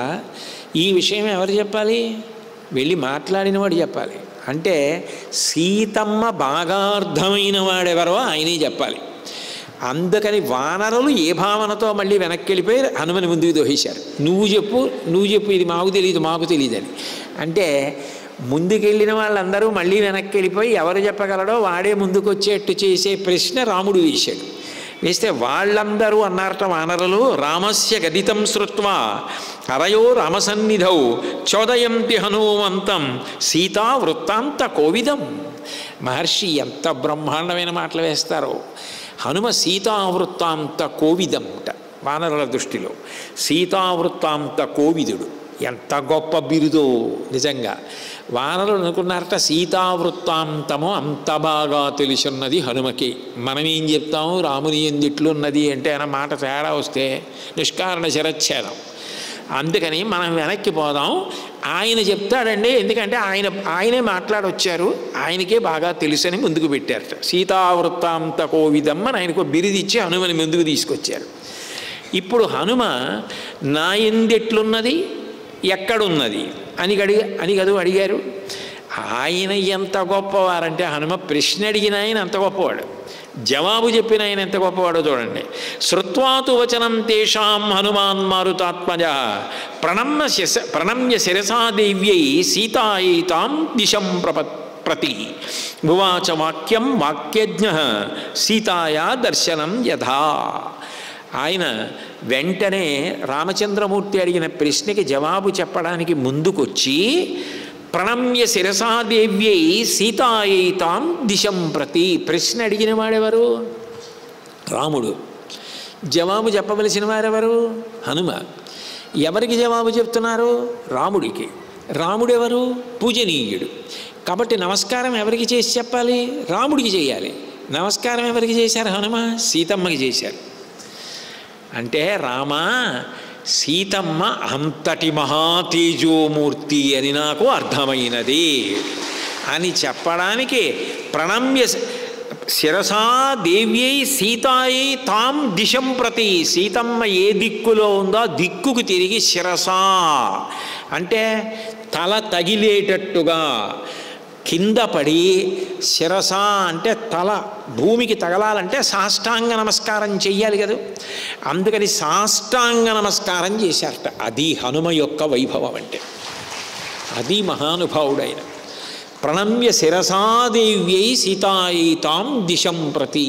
లేచి అప్పుడు ముందు చూడామణి తీసి రాముడి చేతిలో పెట్టారు. పెట్టి ఏం చెప్పమంటావు స్వామి, మహాతల్లి ఆమె చుట్టూ రాక్షస స్త్రీలు పరివేష్టించి ఉన్నారు, అయినా ఆమె మహానియమములను పాటిస్తోంది, ఒక్క జడతో ఉంది, ఉపవాసములు చేస్తోంది, అంత ఐశ్వర్యం ఎర చూపించిన రావణుణ్ణి యావగించుకుంది. నీ యందు మాత్రమే మనసు పెట్టుకునుంది. నేను సీతమ్మని సీతమ్మగా చూడలేదు రామా, వెతికి వెతికి వెతికి వెతికి ఈమె సీతమ్మని నిర్ధారించుకున్నాను. అంటే అంత శోకంతో ఉంది. నేను సీతమ్మతో మాట్లాడాను. రామ సుగ్రీవ సఖ్యంచ శ్రుత్వా ప్రీతిముపాగత నియత సముదాచారో భక్తిశ్చాస్యాస్తథాత్వయి. నా యందు ఎట్లున్నది అని కదూ అడిగాడు. దానికి జవాబు చెప్తున్నారు. నీకు సుగ్రీవుడికి సంధి కుదిరిందని ఎంతో సంతోషించింది. కారణం నువ్వు వచ్చి తనని వెనక్కి తీసుకెడతావని. ఇక నీ ఎందెట్లున్నది అని అడిగావు కదూ. నియత, ఏ నియమములను పాటించాలో అటువంటి నియమములను పాటిస్తోంది. సముదాచారో, ఆమె ఆచారము తిరుగులేనిది, అటువంటి ఆచారమును పాటిస్తూ భక్తిశ్చాస్యాస్తథాత్వయి, నీ పాదముల యందు నిరతిశయ భక్తితో మహాపతివ్రతగా నీ కోసము, నీ చేత రక్షింపబడడం కోసం ఆమె ఎదురు చూస్తోంది. ఏవం మయా మహాభాగా దృష్టా జనకనందిని ఉగ్రేణ తపసాయుక్త తద్భక్త్యా పురుషర్షభ. ఆమె ఒక మహాతపస్సు చేస్తోంది. ఆమె ఈ కాలాన్ని నిజానికి ఒక మహాతపస్సుగా చేస్తోంది. నువ్వు తప్ప ఆమె మనసులో ఇంకొకరు లేరు. కన్నులు తెరిచి ఉన్నా, కన్నులు మూసి ఉన్నా రామధ్యానమే. అంతటి మహోగ్రమైన తపస్సు చేస్తూ తిరుగులేని రీతిలో నీ యందు భక్తిని పొంది ఉంది. నాకు కొన్ని అభిజ్ఞానములు చెప్పింది, అందులో గుర్తుపెట్టుకోవలసినవి కొన్ని చెప్పింది. కాకాసుర వృత్తాంతం చెప్పింది, అట్లాగే నీకు ఇమ్మని ఈ చూడామణిని ఇచ్చింది. మనశ్శిలని అరగదీసి నువ్వు ఆమె చెక్కిలి భాగంలో తిలకాన్ని పెట్టడం చెప్పింది. సాగరం దాటేటటువంటి ఉపాయాన్ని ఆలోచించి తొందరగా వచ్చి రావణుణ్ణి సంహరించి తనని వెనక్కి తీసుకురమ్మని నీకు విజ్ఞాపన చెయ్యమని చెప్పింది అని చెప్తే ఆ మణిని తీసుకున్నారట రామచంద్రమూర్తి. ఏవముక్తో హనుమత రామో దశరథాత్మజ తం మణిం హృదయే కృత్వా ప్రరురోధ సలక్ష్మణ. ఇంతమంది వానరులున్నారని కూడా ఆయన ఆపుకోలేకపోయారు. ఆ మణిని చూడగానే దాన్ని గుండెల మీద పెట్టుకుని అంత ఏడ్చేశారట సీతమ్మ కోసం. అంటే అంత ఆనందపడిపోయారు కూడా. బహుశः రామాయణ కావ్యం మొత్తం మీద పరమపురుషుడైన రామచంద్రమూర్తిని అంత ఆనందపెట్టి ఆ ముఖాన్ని చూసినటువంటి ఘనత హనుమదే.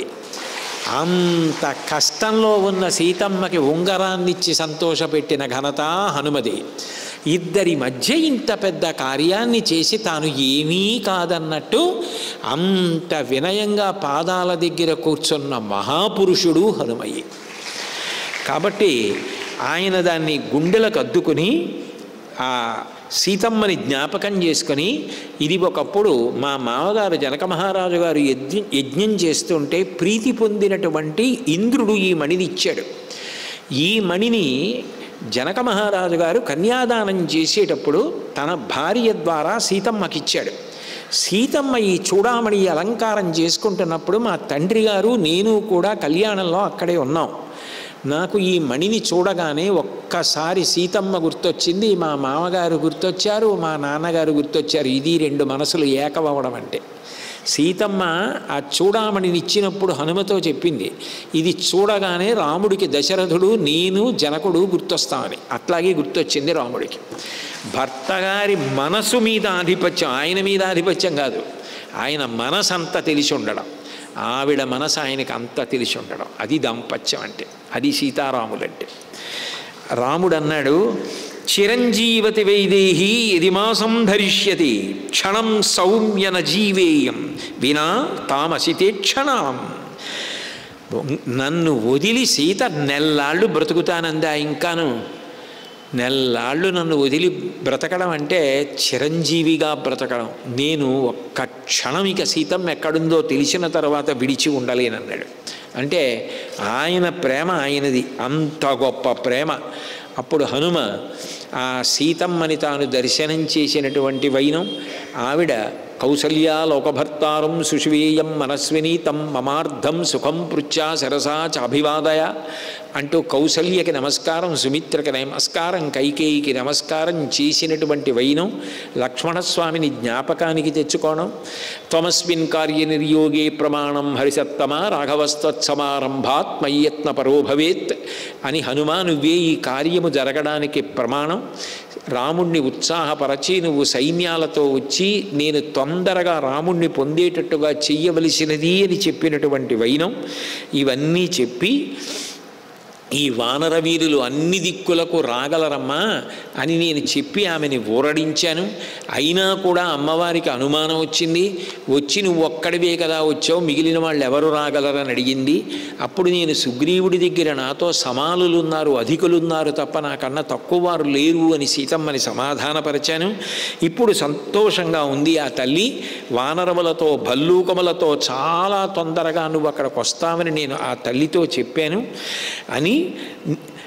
అయితే హనుమ రాముడితోనూ మాట్లాడతారు, జాంబవతాదులతోనూ మాట్లాడతారు లంక నుంచి తిరిగి వచ్చిన తరువాత. ఇందులో మీరు గమనిస్తే జాంబవతాదులతో మాట్లాడినప్పుడు తాను బయలుదేరిన దగ్గర నుంచి మైనాకుడు అడ్డు రావడం, పర్వత శిఖరములను తన వక్షస్థలంతో చూర్ణం చేసేయడం, సురస నోట్లోకి వెళ్ళి బయటికి రావడం, సింహికని భంజించడం, రాక్షసుల్ని సంహరించడం, అశోకవనాన్ని భంజించడం, రావణాసురుడికి సందేశం చెప్పడం, లంకని దహించడం, ఇవన్నీ చెప్తారు వానరులకి.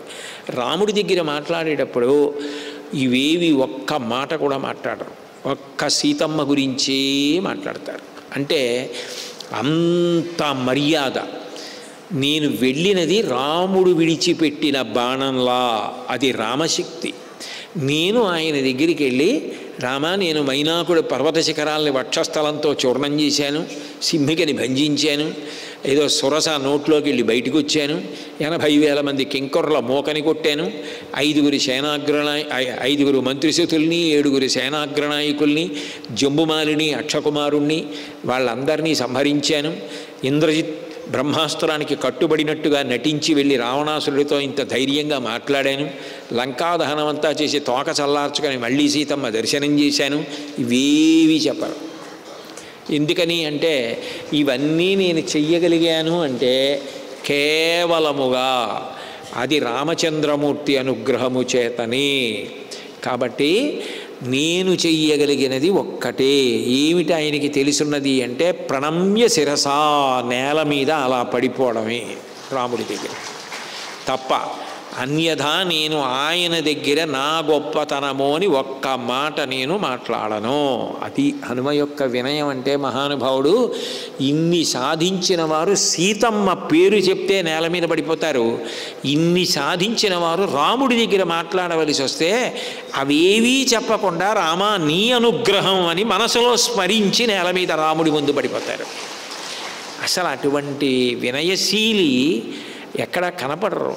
ఏమి మహానుభావుడండి! ఆయన్ని తలుచుకుంటే మనసు పరవశించిపోతుంది, హృదయం ఆనందంతో నిండిపోతుంది. అటువంటి వ్యక్తి వాంగ్మయంలో కనపడరు. నేను అందుకే అంటుంటాను, ఇద్దరు, ఒకరు హనుమ, రెండు శంకర భగవత్పాదులు. వాళ్ళిద్దరే తమ కొరకోని ఒక్క పని కూడా చేసుకోకుండా లోకమును అనుగ్రహించిన వాళ్ళిద్దరే ఇద్దరు. మూడోవాడు కనపడడం. అంతటి మహాత్ముడు. అంటే రాముడితో మాట్లాడుతూ నివృత్త వనవాసంచ త్వయాసార్ధమరిందమం అభిషిక్తమయోధ్యాయాం క్షిప్రం ద్రక్ష్యసి రాఘవం. రామ, నువ్వు తొందరలో వస్తావని, రావణ సంహారం చేస్తావని, సీతమ్మని వెంట పెట్టుకుని వెనక్కి వస్తావని, మీకు పట్టాభిషేకం జరుగుతుందని నేను ఆ తల్లిని ఊరడించాను. తతో మయా వగ్భిరధీన భాషిత శివాభిరిష్టాభిరభిప్రసాదిత జగామ శాంతిం మమ మైథిలాత్మజ తవాతిశోకేన తథాభిపీడిత. ఆ తల్లి ఇవాళ ఎంతో సంతోషంగా ఉంది. ఆవిడికి మిగిలినటువంటి దుఃఖం అంటూ ఉంటే ఒక్కటి ఉంది.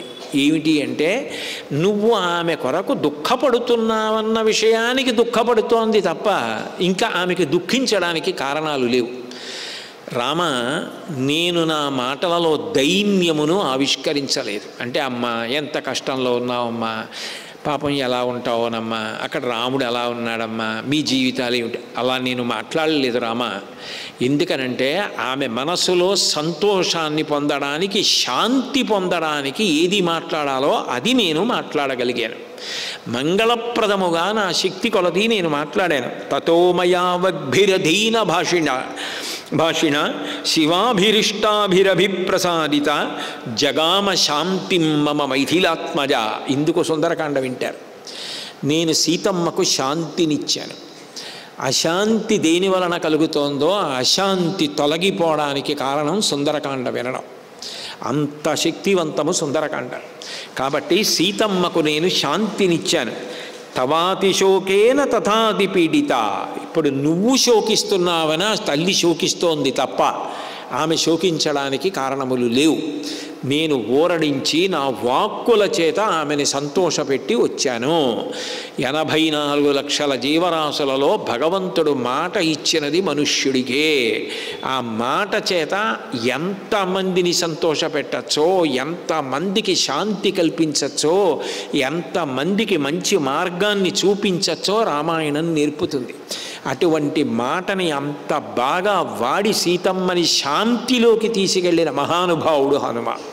సీతమ్మే శాంతిని పొందింది, రాముడే శాంతి పొందాడు, వానరులు శాంతి పొందారు, సుగ్రీవుడు శాంతి పొందాడు. అందుకే సుందరకాండ ఎక్కడ విన్నారో అక్కడ శాంతి. అంత గొప్పదైన ఈ సుందరకాండ తత్ అన్న శబ్దంతో మొదలై తత్ అన్న శబ్దంతో, తత్ పరబ్రహ్మవాచకమని నేను మీతో మనవి చేశాను, దానితోనే మహర్షి పూర్తి చేశారు. అందుకని తతోమయా వగ్భిరదీన భాషిణ శివాభిరిష్టాభిరభిప్రసాదిత జగామ శాంతిం మమ మైథిలాత్మజ తవాతిశోకేన తథాది పీడిత. అట్లా సీతమ్మ మనశ్శాంతిని పొందినది అన్న విషయం దగ్గర స్వామి ఆ సుందరకాండని పూర్తి చేశారు. వాల్మీకి మహర్షి యొక్క అనుగ్రహం చేత, లక్ష్మణ భరత శత్రుఘ్న హనుమత్ సమేత సీతారామచంద్ర ప్రభువు యొక్క అనుగ్రహం చేత ఇవాళ ఆ సుందరకాండ పూర్తయింది. పైగా అమావాస్య నాడు రావణవధకి సంబంధించిన సూచనప్రాయమైన ప్రామాణికమైన మాట రావడం కూడా చాలా గొప్ప రామాయణంలో. ఇవాళ అమావాస్య తిథి ప్రకాశిస్తూ ఉండగా నిమిత్తమాత్రం ఆయన వధింపబడినాడు అన్న హనుమ నోటి మాట కూడా అంత విచిత్రంగా ఆ తిథి నాడు సాయంకాలమే వచ్చింది. కాబట్టి మనందరం కూడా భాగ్యవంతులం. ఇప్పుడు మనకి కన్నుల పండుగ, చెవులకు పండుగ, ఇది అయిపోయిన తరువాత దానికి పరమయోగ్యులైనటువంటి వారు, మీ అందరికీ సుపరిచితులు, ఈ పట్టణానికి చెందినటువంటి ద్వాదశి వారిని పిలుస్తూ ఉంటారు, ఆ అన్నదమ్ముల్ని. అందులో అన్నగారిని ఇవాళ హనుమత్ స్వరూపంగా తీసుకొచ్చి పూజిస్తారు. అందులో పరాశర సంహిత ఒక మాట చెప్తుంది. హనుమగా ఎవరికైనా పూజ చేసేటప్పుడు హనుమత్ స్వరూపాయ బ్రాహ్మణాయ తుభ్యం నమః అని పూజించేటప్పుడు అరటి చెట్లు పెట్టి పూజ చేస్తే హనుమత్ తేజస్సే ప్రవేశించి వారు పూజ తీసుకుంటారు అని చెప్తుంది. అంత గొప్పది అని. ఇవాళ నేను ఇక్కడ ఖాళీ చేసి దిగిపోగానే అటువంటి మంటపాన్ని ఏర్పాటు చేసి అందులో వారిని కూర్చోపెట్టి అప్పుడు అటువంటి పూజ జరుగుతుంది. హనుమకి ఎంత వినయమో వారికి అంతే వినయం. వారి కథ వారే విన్నారు ఇవాళ. అది విచిత్రం. ఇవాళ ఏమిటి రోజు వింటున్నారు. కాబట్టి ఇప్పుడు నేను ఒక్కసారి రామనామం చెప్తాను. మనందరం రామనామం చెప్పి సుందరకాండ పూర్తి చేశాక హారతి ఇవ్వకుండా ఉండకూడదు. అందుకని రోజు ఇచ్చే హారతి ఇచ్చేసి పూజ అయిపోయిన తర్వాత మళ్ళీ హారతి ఇస్తారు. అందుకని ఒక్కసారి రామనామం చెప్పి హారతి ఇచ్చేద్దాం. అమ్మ మంజుష హారతి ఉన్నారా? నామం చెప్పిన తర్వాత నేను మంగళం చెప్పేశాక రోజులాగే హారతిస్తారు. సర్వమతములలోని తత్వసారమే శ్రీరామనామము, జీవితంబున నిత్య జపముగ చేయవలె శ్రీరామనామము. అష్టదళముల కమలమందున అమరియున్నది రామనామము, పుట్టతానై పాముతానై బుసను కొట్టును రామనామము, ముదము కల సద్భక్తి పరులకు మూలమంత్రము రామనామము, కుండలిని భేదించి చూచిన పండువెన్నెల రామనామము, అచలమై ఆనందమై పరమాణువైనది రామనామము, జ్ఞానభూముల ఏడు గడచిన మౌన దేశము రామనామము, తత్వశిఖరమునందు వెలిగిడి నిత్య సత్యము రామనామము, పండు వెన్నెల కాంతి కలిగిన బ్రహ్మనాదము రామనామము, సకల సద్గుణ పరిపూర్ణ తత్వము తిరుగులేనిది రామనామము, సిద్ధమూర్తులు మాటి మాటికి చేయునది శ్రీరామనామము, ఆంజనేయుని వంటి భక్తులకు ఆశ్రయము శ్రీరామనామము, బ్రహ్మ సత్యము జగన్మిథ్యాభావమే శ్రీరామనామము, కోరికొలచిన వారికెల్లను కొంగు బంగారు రామనామము,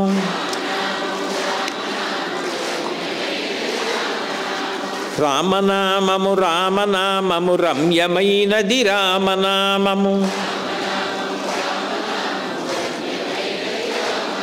మంగళాశాసనపరైః మదాచార్య పురోగమైః సర్వైశ్చ పూర్వైరాచార్యైః సత్కృతాయాస్తు మంగళం. మంగళం కోసలేంద్రాయ మహనీయ గుణాత్మనే చక్రవర్తి తనూజాయ సర్వభౌమాయ మంగళం.